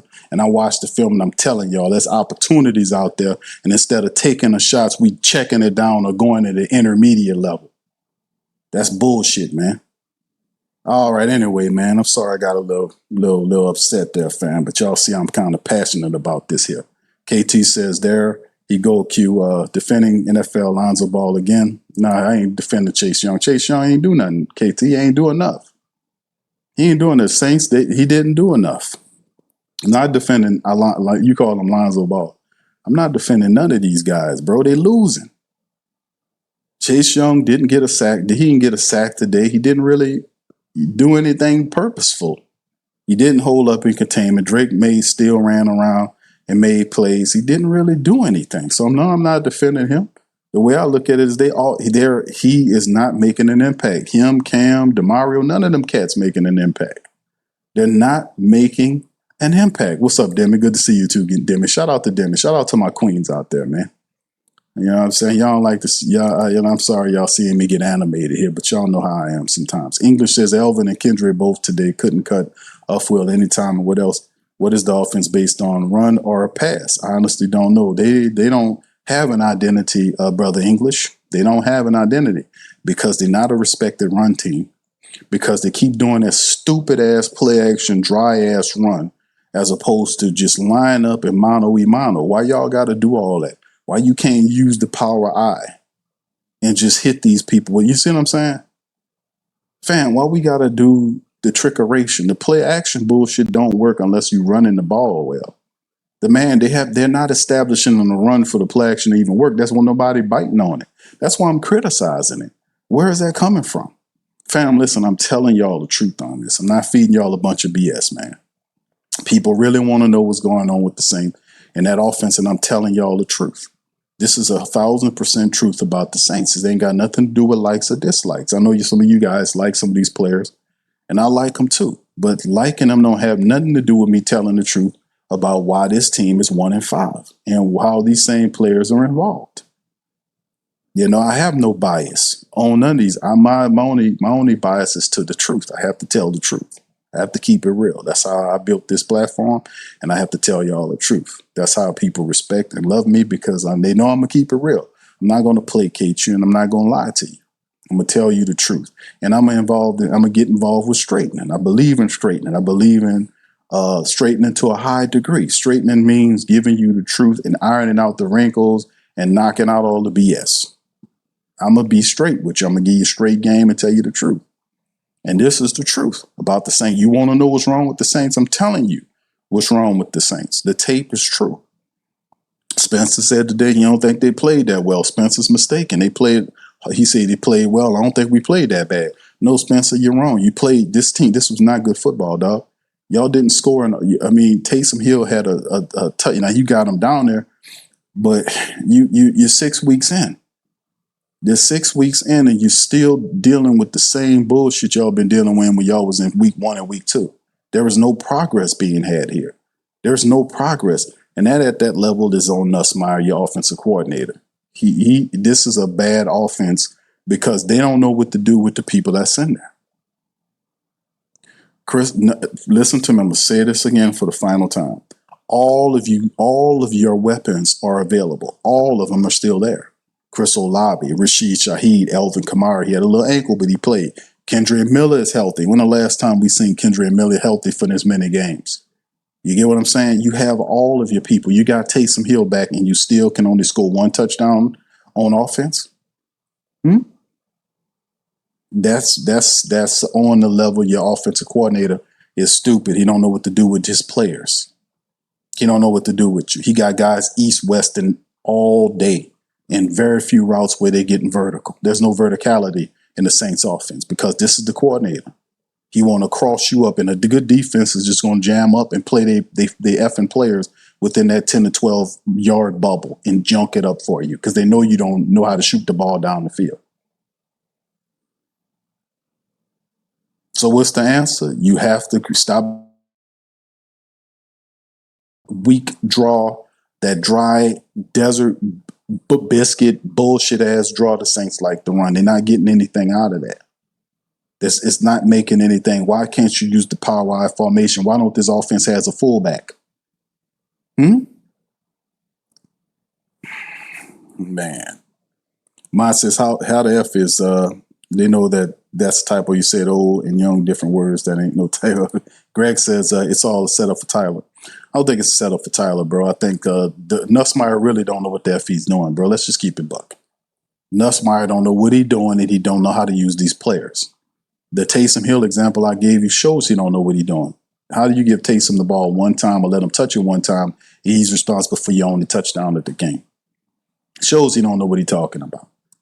Nussmeier, put this, aim it at Nussmeier. Because even when they put Tyler Shuck in the game, and it's coming, when they put Tyler Shuck in the game, and you hear me well, when they put Tyler in the game, it's going to be a little bit more exciting because his brand of ball is he's a lot more gunslinger than Spencer Rattler. Spencer Rattler have gunslinger qualifications or qualities, but his game is morphed to be that of more not endangering the pass and being more mid-range or check down. And if there's clearly one that he sees deep, he's going to rip it. But his game is transformed from what we used to see him as a gunslinger to a conservative level, real conservative on tape to the point where he ain't playing. Like I ain't say he playing not to lose. Let's just put it to you like that. As opposed to making a play to break the game over. His game is changed. It's not gunslinger. It's more conservative. He's too conservative at times. It pisses me off. My number one thing I don't like is he's not reading these blitzes correctly. You see, if you not seeing the blitz is different than seeing the blitz, if you know what I mean. If you see the blitz coming, you supposed to attack that defense, because if they had the nerve to send blitzes in there, that means they have people left open out there that you're supposed to be throwing the ball to. And when you don't do that, then you justify them sending the house on you. You got to make them afraid to blitz you by throwing them ball down the field and making them pay for sending them guys in there. They're not doing that. They're not doing that at all. But hear me well on the Tyler Shuck thing. When he gets in there, Tyler Shuck don't have any reservations about throwing the football. That's one of his best attributes, is that he will hang the ball out there. He will give the deep wide receivers an opportunity to get the ball. That's one thing about Tyler Shuck game that a lot of people like, is he has no problem with pushing the ball up the field and verticality. He has no problem with that at all. You know, Spencer's more methodical. He's more he's more cerebral, meaning that Tyler's not. But Spencer Rattler's game is methodical. He's not a gunslinger no more like that. He done morphed his game. He has more of a methodical approach to his game where is not risking. He's not a risky gambler type guy. He's going to work the ball up the field. You see what I'm saying? On comeback routes and slants here and checkoffs here. And if one has happened to be there that I see, I'm going to rip it. But notice where he's comfortable placing the ball at. And notice how every ball has a downward trajectory because he refuses to put the ball up high in harm's way for an interception. I'm telling you, I'm giving you facts. Go verify it with the tape. All right, Kevin says, well, go trade for Shador. Shador's not on the block, bro. They're not letting Shador come out of here. Matter of fact, Shador Sanders is going to be a Brown. And basically why they traded these other quarterbacks is Deshaun Watson get ready to come back. That's the part of the game y'all ain't recognizing. Deshaun Watson is about to get ready to come back, And that's why you're going to see Shador drop from a third stringer to probably a practice squad quarterback back, because what they're going to do is they're going to bring Deshaun back, and you're going to have this other guy, Gabriel, and Brady Zappi, or whatever his name is. Watson, his rumors is Watson is supposed to be trying to come back. So we're going to see, fam. We're going to see how it all works. But the whole Shador Sanders thing is a joke, man. I don't think they let Shador Sanders play this time this year. This whole thing was a shame and ritual to humble him, and that's how they play in the game, and people have to realize that and make them pay for doing that to him. But I guess that they won't. We'll see. But that's the Browns' problem, but we got our own problems. Greg says, Q, you're 100% correct. Rattler's playing scared, conservative, so he doesn't want to make a mistake. Conservative, and when I mean conservative, that doesn't mean that he's scared. Conservative means that he's playing responsible with the ball. He's keeping it away. He's not putting the ball in dangerous situations or in harm's way. You see what I'm saying? That's what I mean by conservative. He's willing. He's comfortable with the intermediate and the check down. And when he sees something deep, he'll rip it. That's what I'm saying. I'm not saying that he's scared to throw the ball. But at times when you see blitzers coming and you see the blitzers, they tell you this is fundamental stuff. When you see blitzers coming, you're supposed to make them pay, because if they sending those guys in there, that means somebody is uncovered out there for your offense, and you have to be able to get to them. And if you taking a sack, that's because his eyes is dropping to this level as opposed to looking upfield and make them pay. You can't do that. You got to stand. You want to be an NFL starting quarterback? You stand your ass in there, you deliver the ball and take the hit. That's what you're getting paid for. That's when you get the respect. Desi says, I'm for benching whoever needs to be benched, but we don't have a ready QB because the Saints didn't feel they needed a veteran QB. Indeed, they wanted to work with these guys. But if you sit Spencer Rattler down, that basically says that the season is at an end. And a lot of people might say, AQ, the season is at an end. I don't know what the record is if you start the season 1-5. What's the record of you making a postseason run? It's basically almost non-existent. Matter of fact, I can do a brief search right now. I can ask the computer right now.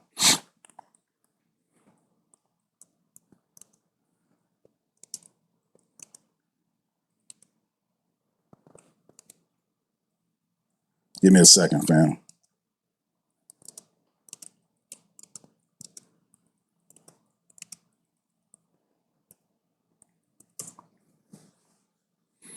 All right.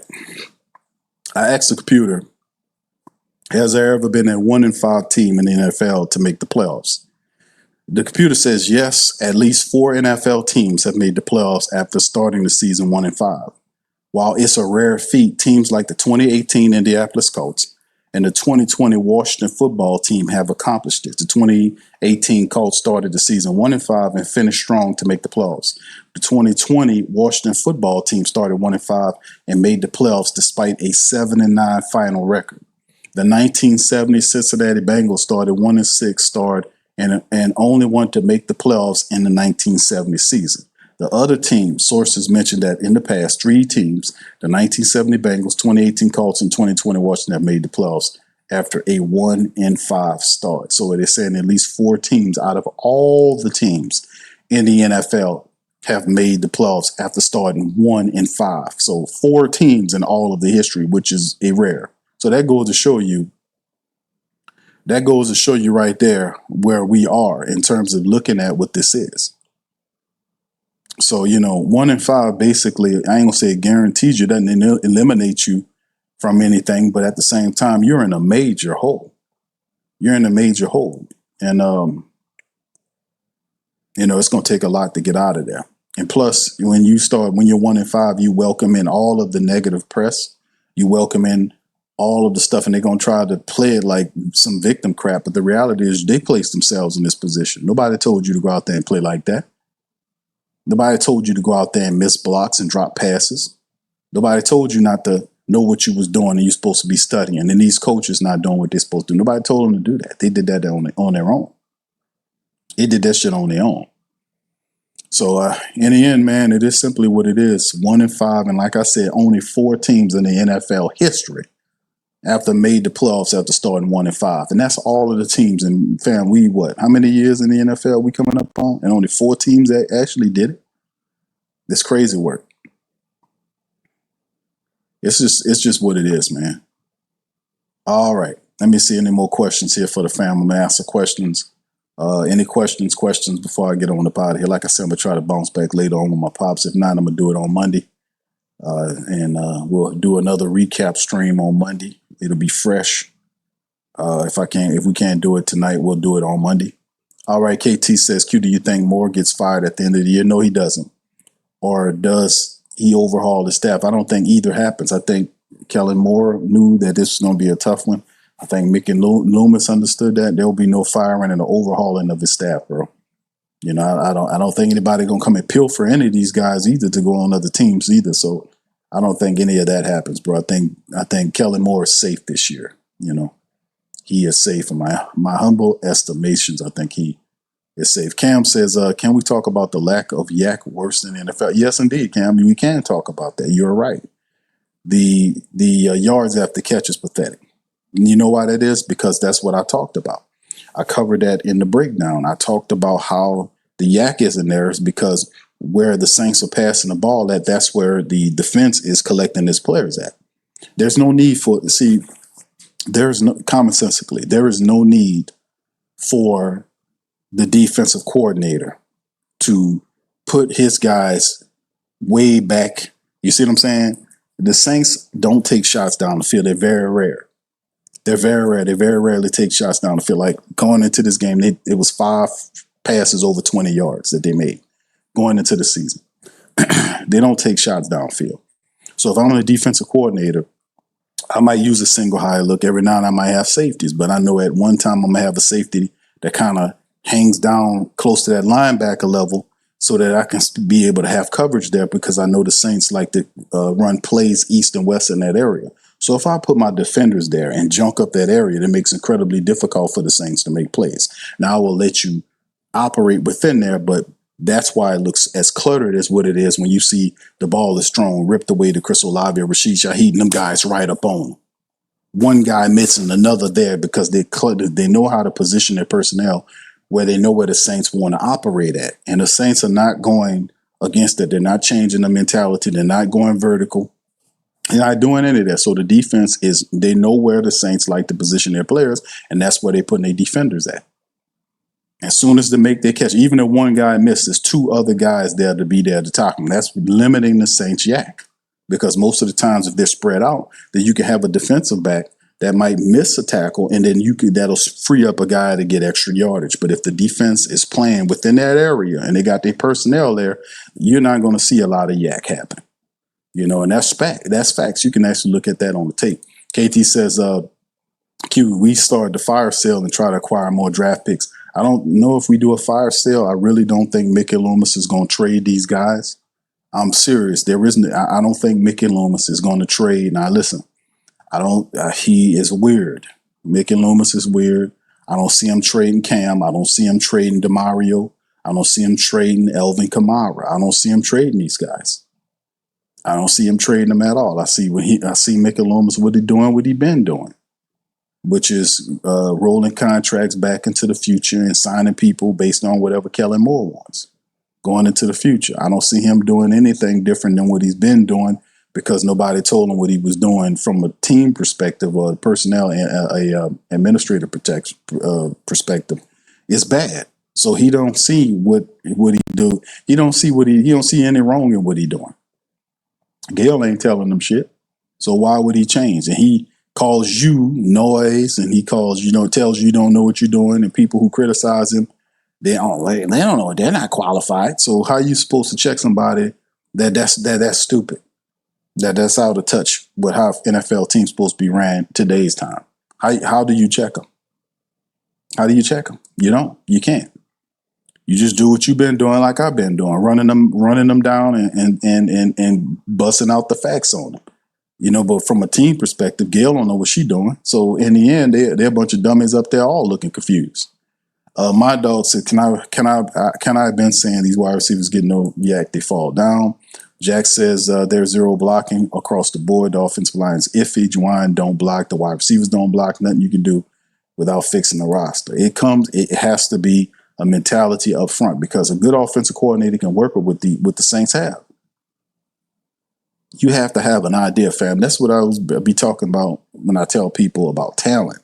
Like most teams have talent. The Saints have a lot of talent than most teams. But the problem is, if you don't have anybody, and this everything's based on the coach. These players are not just going out there doing everything they want to do. They operate within a scheme. The scheme is the concoction of the coordinator.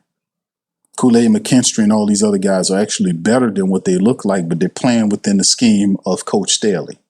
They're playing within the scheme of Nussmeier.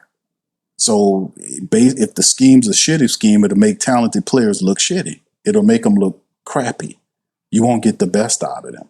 And that's what's going on here when you see with the Saints offense. These schemes, these plays do not utilize the Saints' top brass talent well. It doesn't.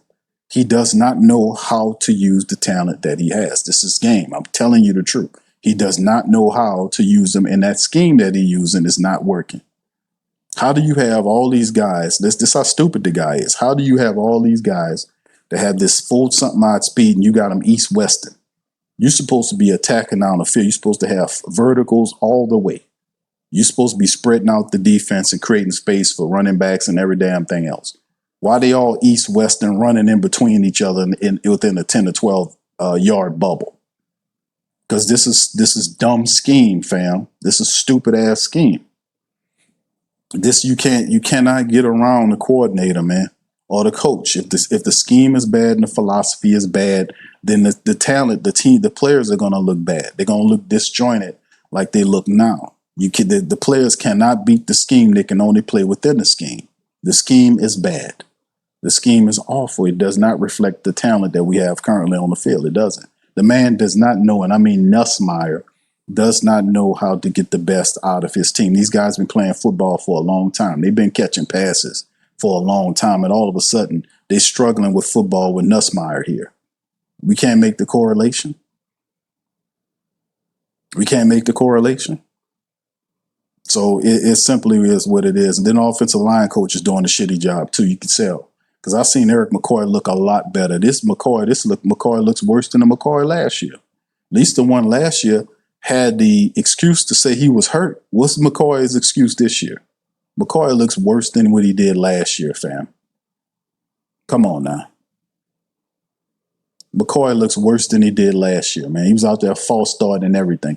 How McCoy false start? He's supposed to be the leader of the Saints offensive line, and he false starting in his own building. Come on, man. If he don't know the count, who does? Y'all, did you hear what I said? If he doesn't know the count, then who do? He's the center. Yeah, whatever, man. All right.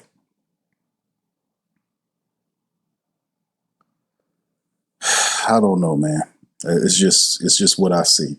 All right, any questions, man? Let me see what else we got. Greg says, Q, I think he's playing not to lose his job. Well, he about to lose it, bro. 1-5 will take you out of there, man. There's no need. You're not competing for anything at 1-5. At 1-5, then you're not. That gives them an excuse to make a quarterback change. So you really, if you're playing like that, you're playing yourself. Period. Out of a job and everything. Because the thing is, if you're looking to win right now, the pure shot is Spencer Rattler. But if you're 1-5, it's all bets are off. All bets are off. This is the perfect environment where it gives them an opportunity to ride Tyler Shuck for the rest of the season onto the team. This is the perfect environment. We knew this coming into it. We said it. For Spencer Rattler to keep Tyler Shuck out of there, he has to win games and he has to orchestrate the offense to keep Tyler Shuck on the bench. A couple of games ago, they was warming up Shuck to pull Spencer Rattler out of the game. Put one in the chat if you remember that. It wasn't too long ago where they was about to bench Tyler Shuck in the game and he threw a touchdown that staved them off for a couple of weeks. Put one in the chat if you remember that. Let me see if my people remember, because I was watching, I've seen them. They started to warm Tyler Shuck up, told him to go start throwing.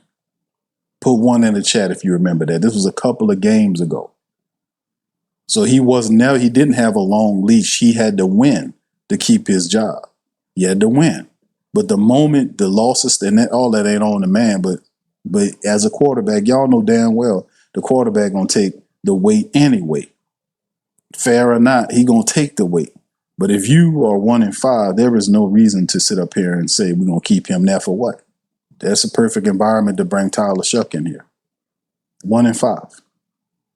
And one touchdown, averaging 18 points a game ain't gonna cut it, fam. It ain't gonna cut it. All right, Jack says, bro, we are not even winning the division. Forget making the playoffs.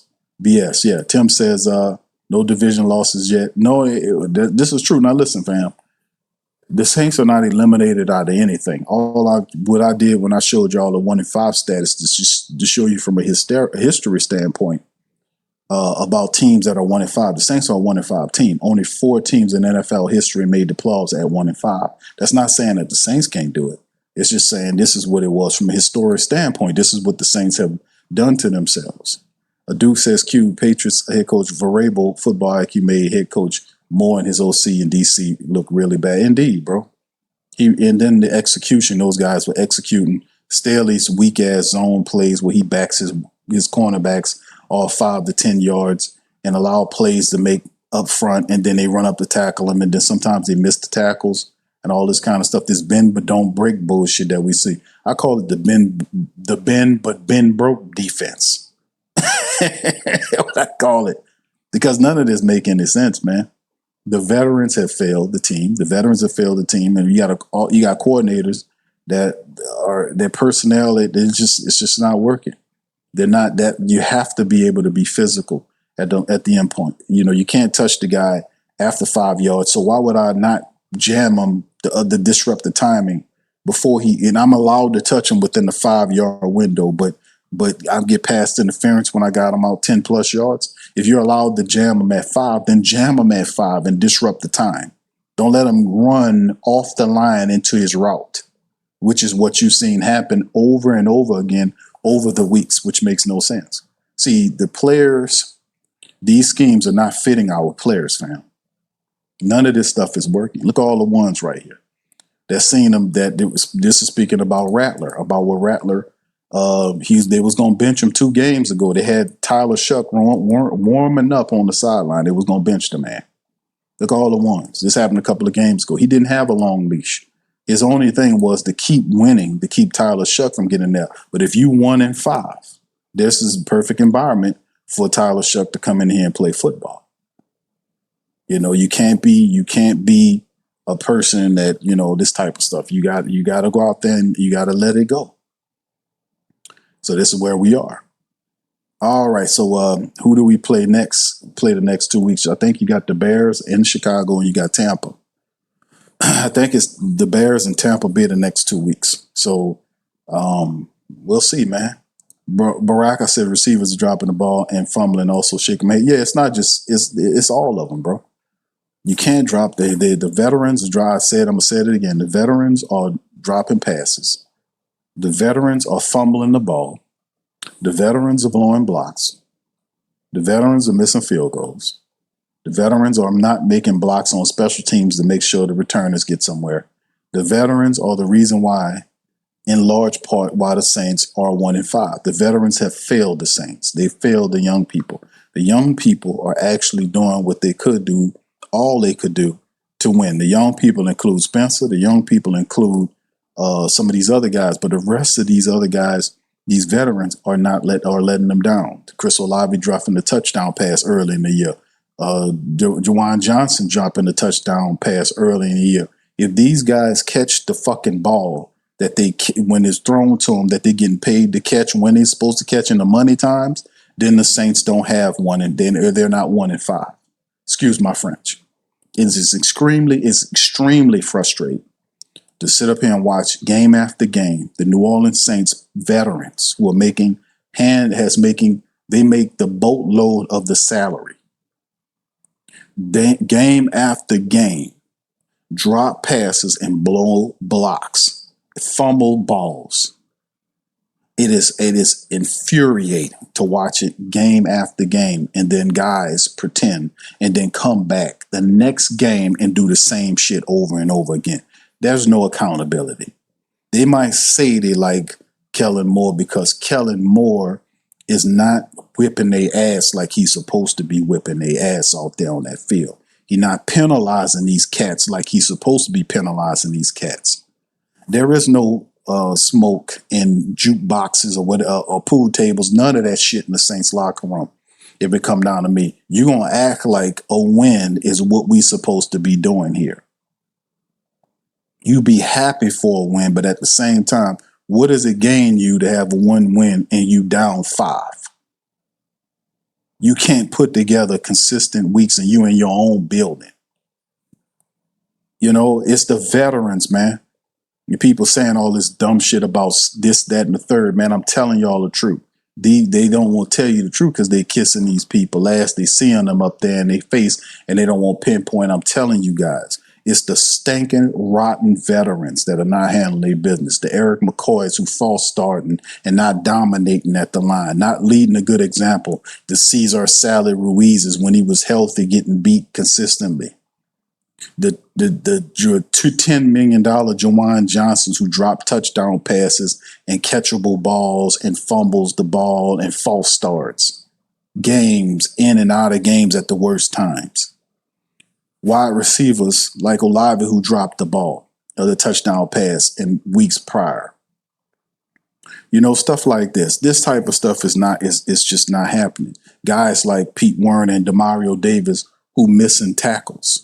The defensive ends who can't get home outside of Carl Granderson, guys are not getting any sacks. And then when they create pressure, they allow people to leak out to do things. And then the crazy part about it is, let me ask you this. If you know that each one of these quarterbacks, as I talked about it on scouting reports, Drake May uses his legs to create yards. I told you he makes anywhere between 30 to 40 yards a game in scramble yardage. I told you guys this on the preview, the breakdown, the keys to victory. If that is indeed the case, then why wasn't there a scout or a guy to scout Drake May to prevent him from leaking out? You know why there wasn't? Because all them guys was dropped into coverage and they was counting on the 4 guys to not only blitz but contain Drake May. That has not worked for the Saints all damn year long. Now you had one game where the Giants who fumbled on their own account. Yeah, Jackson Dart basically dropped the ball in front of Cam Jordan. They basically crumbled in front of the Saints, but the New England Patriots didn't come in here and give you nothing to work with. They didn't turn the ball over to you like that and just was fumbling all over the place and inept. This team was about the business. And anytime the Saints stand up against a team about the business, guess what's going to happen? They're going to fold like a cheap tent because they're not built that way. It's a team that always stand up in front of the fucking podium and tell you we was just a little bit shy. They're going to be a little bit shy the whole year, fam, because it's not about that. It's not about being shy. The truth is that you possess the game. You take the game away from your adversary. You take it away from them. There were opportunities in this game for the Saints to take the game away from these people, and they failed to do so. They fumbling the ball, missing tackles, not reading the blitz correctly, not calling the correct plays from the sideline, this sort of thing. They had an opportunity. At one point, the Saints were winning this game and allowed the game to go to the Patriots, even though they came out of halftime and could have made adjustments and didn't do a damn thing. Telling you the truth. God honest truth. God honest truth. But regardless or not, it'll be a high level of difficulty for the New Orleans Saints to make the playoffs based on what I'm seeing. I'm just keeping it real. 1-5, man. They don't, and the cold-blooded part is this is another thing that's stopping them from winning. They don't know what they're doing, which means they're gonna keep going back there doing the same shit over and over again. There's nobody that's a solution-orientated person that's going in there to find out what's going on with this team. Think about what I'm saying. In order to get better, you have to first recognize what the problem is. You got to recognize what's tripping you up. They're not doing that. They just thinking they just double down on the dumb shit. They just double down on it. Oh, it's not working because we need to just double down on it more. No, it's not working because it's stupid. It's dumb and it's readable. That offense is so simplistic, bro. It's easy to be read by the defense. They know where to play you. And all they're doing is just borrowing tape from each other from week to week. They borrowed the tape from the Niners, borrowed the tape from they just borrowing tape to beat the Saints with the East-West attack. And they still hadn't figured that out. Why is it so hard for them to throw the ball up the field and for a quarterback and a wide receiver to catch the ball? I thought we got a track star guy that's a 4.22 speed guy. You mean to tell me they got people that can stay on his back? You see what I'm saying? They double down on the dumb shit. As long as they double down on the dumb shit, you're not gonna see any corrections here. Not any real corrections. Because what I'm saying is, man, if you listen to what I'm saying, man, the guy you have to be able. The best advice I can get that stupid ass Nussmeyer is to tell him, listen, bro, you need to go to your players, your quarterback, and to your wide receivers, to your running backs, and have them to help you with that offense, and let them tell you what plays work for them. That's what you need to do. You need to take whatever you're doing and you need to terraform it into a living offense that the personnel that you currently have could live within. Because what they're doing is, it's like a cheap suit from Walmart. You buy a suit off the rack from Walmart and you give it to somebody. That shit gonna be looking all weird. The sleeves gonna be either too short or too long. It's not the same as having a suit that you buy from a tailor. The tailor gonna get you the measurements. He's gonna check everything, and then when he makes that suit and tailors that suit, you put that suit on. That suit gonna be looking good on you. It's different than old suit you buy off the rack that anybody could wear. That's what Nussmeyer bullshit is running. You gotta tailor that stuff for your offense, and he don't have a effing clue. I'm just keeping it real. I'm telling you. KT says, Q, biggest need going into next season, offensive line, bro. Offensive line and defensive line. Interior offensive line. Big need. Big need. Big need is interior offensive line. You can't have any success with guys getting at your quarterback, and you can't run the football. Offensive line and interior defensive line. Interior O-line, interior defensive line. Biggest needs for the Saints. Before we even get to the skill set and all this kind of stuff, the lines need help.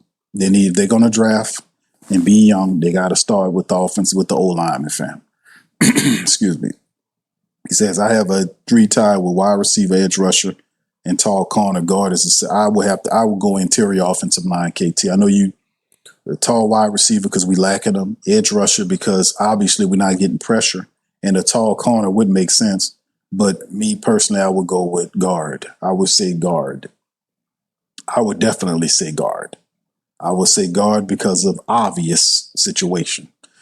Sean says, and why the heck would Kellen use 3 timeouts before 2 minute wearing the situation we're in? That was, I know, bro, it's a lot of stupidity going around. That's why I was like, man, the Saints are stupid, man. No disrespect, man. Or there's no better way to say it. They're not an intelligent team at all, man. They're not. The misuse of the timeouts, the bad play calling, suspect play calling situations, calling that stupid ass draw play when you got stacked boxes. How many games I've seen the Saints run that dumb draw play and they got a stacked box, and you can obviously option out of that play and throw the ball down the field. If they got guys piled in the box, then that means they're coming in there after your quarterback or your running back. You might want to audible that to a wide receiver throw, a one-on-one cornerback help, or maybe one-on-one safety support up the field. You can get something with that. But that's what they do. They are stupid, man. They're stupid. There's a reason why they're 1-5. They're undisciplined, they're stupid, they don't know what they're doing. They're talented, but that don't mean nothing, man. All right, KT is because the Steelers refuses to put in the young athletic players, especially at linebacker. Davis and Warren, to look old and slow. They need to go with the youth movement on defense, Q. And not only just that, bro, but philosophy change is needed. The Saints need to change that up. They need to start allowing people to press more. They need more press and man-to-man looks where they press them to disrupt the route. I am again the Kool-Aid McKinstry getting toasted by Kayshon Boutte. A lot of them was the fact that he allowed him to run free from the line of scrimmage, and Boutte has too much speed. He's a good wide receiver. And look how he cooked Kool-Aid McKinstry's ass. He don't stand a chance unless you put hands on him. If the rules say you could touch him at 5 yards and anything after 5 is a penalty, then why you ain't jamming him at the line? Why you not playing within the letter of the law? You got to jam those wide receivers. That'll disrupt the timing that the quarterback has in the wide receiver. That might buy your guy your pass rushing opportunity to get there and make a play. You have to take every advantage. You have to take everything that you can into consideration, man. The guy letting these people run free. He got them backed off from 5 to 10 yards. It's just stupid, man. That's how they having these high games where these quarterbacks are moving the ball and they hitting on their first 6, 7, 8, 9 passes in a row. They get into a rhythm on them. And he don't change it up. I think it's stupid. All that's stupid. It's just sad, too. Hunter says, Q, that's sad. The offense still need how many first-round people need to waste on until it works. You didn't – Penning's not going to be – I would get rid of Penning. Penning is gone. I would get rid of Penning. Cesar Ruiz and Penning are not worth it. They're not. I'm sorry. So, yeah, you might have to either expend a lot of money on veteran interior alignment or you're going to have to hit the draft. Penning it shouldn't be brought back. Penning is gone. Let him go. He's not worth bringing him back here for another year. He still blocks too high. He just let somebody else deal with him. And Cesar Ruiz needs to go too. So if you do that, then you have Torrey Sally Simpkins and other guys you're going to have to bring in guys to draft. These 2 guards that we have aren't it, bro. And McCoy's getting old. You're going to have to end up replacing him too. Eric McCoy is getting old too, and his play is dipping too. I've been telling y'all about Eric McCoy's play. I told you about it last year. I told you about it this year. His play is dipping. Just like a DeMario, he's getting old too from that center position. He's getting old. These guys, you got to work the draft or find somebody in free agency. As simple as that. Cam says, yeah, reminder, he says, we had Trey and Ellis and misused. Yeah, of course, yeah. Yeah. So, could Kellen Moore get him to work? That's another thing, drafting these guys and finding the place for them, bro. This is just where we are right now. All right, KT also adds, Q, aren't they utilizing Veli? You have a 6'5" wide receiver and you're not utilizing them. And 6'5" wide receiver, you ain't even utilizing them in the red zone. You got a 6'8" tight end that you drafted in the 7th round that you keep bringing back to the practice squad. You don't even use him at all in the red zone. So you got a 6'5" guy that can jump and a 6'8" tight end that we don't have any. We can't even get these guys to help us in the red zone. That is not Spencer Rattler. That is Nussmeier. That is Nussmeier and Kellen Moore with that dumb shit. Y'all see what I'm saying? 6'5" wide receiver. You send trades for picks to trade for, and a 6'8" tight end that you can't utilize in the red zone. That's scheme. That's your offensive coordinator. That's your stupid ass offensive coordinator. Charles says college games are more fun to watch these days. Indeed, bro. It always are. But 1 in 5, man, this is a sad time on the state of affairs for the Saints. Like I told y'all, only 4 teams in NFL history. The most recent team was the 2020 Washington football team that actually did that, man. So it's just not a cause to say that you give up hope. But at this point, it wasn't the fact that the young people, I just wanted to be known that it wasn't the young people, the reason why the Saints stink. All right, let's get this in the record. It's not the young people. It's not the Spencer Rattlers. It's not all these other young players that the Saints picked up in the last couple of years, the Quincy Rileys and all these guys. It's not them. It's these damn veterans. It's the Jawan Johnsons. It's the Cesar Ruizes. It's all these guys, the Chase Youngs, all these guys. These guys are the ones who, in DeMario's and the Cam Jordans and the Pete Werners missing tackles and all these guys in large result have let the team down. They have not led from a position on the field with their play. They've been slow, they've been sloppy, they've been error prone, they've been unprofessional, and they've been non-accountable. They have failed the New Orleans Saints. It's not them young people. They always want to blame these young people on why the Saints was failed. Even the national media wanted to blame the quarterback situation, said because of inexperienced quarterbacks. It wasn't because of these quarterbacks. It was because of these goddamn veterans who are nothing more than collecting checks. They're check collectors. These people have been infected by the last 4 years of losing fucked up football from Dennis Allen, and these people need to go. The Dennis Allen thing is real. The last 4 years of loser ball and non-accountability still lives on this team. And these players represent it, and they got to go. They got to go. Because if you're not leading correctly, then you don't need to be here. If you're not leading them correctly, then you need to go. So we need to go, man. So I in my case, I would take guards, man. You think you're gonna go into next year with Cesar Ruiz and Trevor Penning at guard and see how far you get? You're not going nowhere. A wide receiver, having wide receivers and all that don't mean nothing if they can't be protected. The guy can't even throw to the wide receivers because he's constantly under duress. The line ain't even holding up, man. You cannot win in football if you don't have a strong line. Y'all know that. Football is built from the inside out, which means if your trenches ain't built correctly, you're not winning nothing. No matter if you have 2 or 3 first-round draft pick wide receivers, what good is it if we can't throw the ball to them because they don't have no damn time? Football is won from the trenches. It's built from the trenches out, from the lines out. You build up these lines again. We need to build up the internal offensive line in the internal defensive lines. This is not cutting it. This ain't working, fam. And of course, for that to happen, you still got Mickey Loomis sitting on top of the team too. So that kind of cuts your imagination down. So you got a lot of stuff going on. Here. It's too much for me to save in this show, and I'll save it for another day because I got a season's worth of stuff. So we got Chicago coming up next week, going to Chi-Town. Excuse me. So with that being said, man, I'm going to get on up out of here, man. Y'all do me a service, man. Hit the like button, man. Hit the sub button, sub up. If you're not a subscriber, hit the sub button, man. If you listen on X, please retweet this. And this thing, the Saints go down 25-19. These people are now 1-5 on the season. They're the same record as the Cleveland Browns. They're 1-5. And unfortunately, it is this is what happened to us, man. This is just crappy, degenerate football, man, that we all hates to see because they can't play. They can't get it together. They can when clutch time arrives, the Saints shrink and disappear in the face of the clutch time. And that's not a good sign for a team. With that being said, I'm gonna get on out, man. I'm gonna holler at y'all later. If I don't come back later on today, then I'll be back Monday with Pop's Q, man. We'll go over it, hear from Coach Moore, and then we'll look at the tape and all that for Patreon, man. But ain't looking good, man. 1-5 Saints. I'll holler at y'all on the next one, man. Much love, peace, and who that to you. Yeah. Boogie like Benson, I'm a who that. Long as I'm living, I'm a who that. Lose or winning, I'm a who that. Sports Coma, yeah, this is where we do that.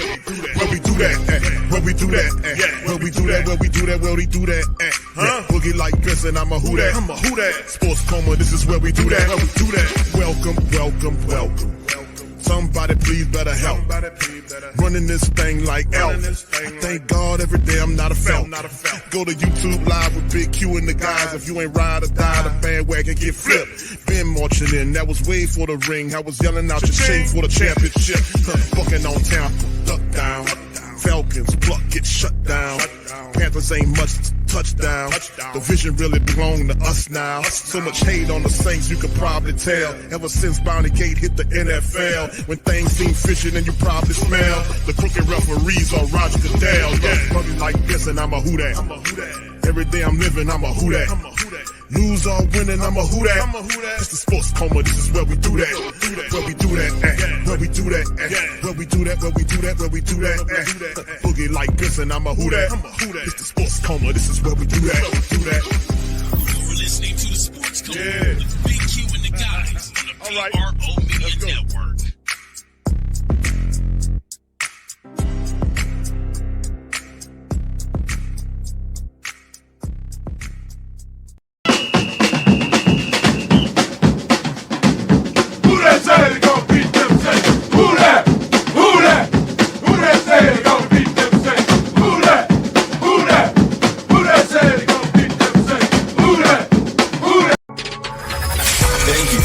Saints Central, your black and gold home for the New Orleans Saints.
TheWhoThatDaily.com. That's right, TheWhoThatDaily.com. Your one-stop shop for everything New Orleans Saints, New Orleans Pelicans, LSU Tigers, even the top flight boxing news. So if you're a Who Dat and you're looking for a place to stay up on your team, TheWhoThatDaily.com is your site. TheWhoThatDaily.com for the sport Who Dat in all of us.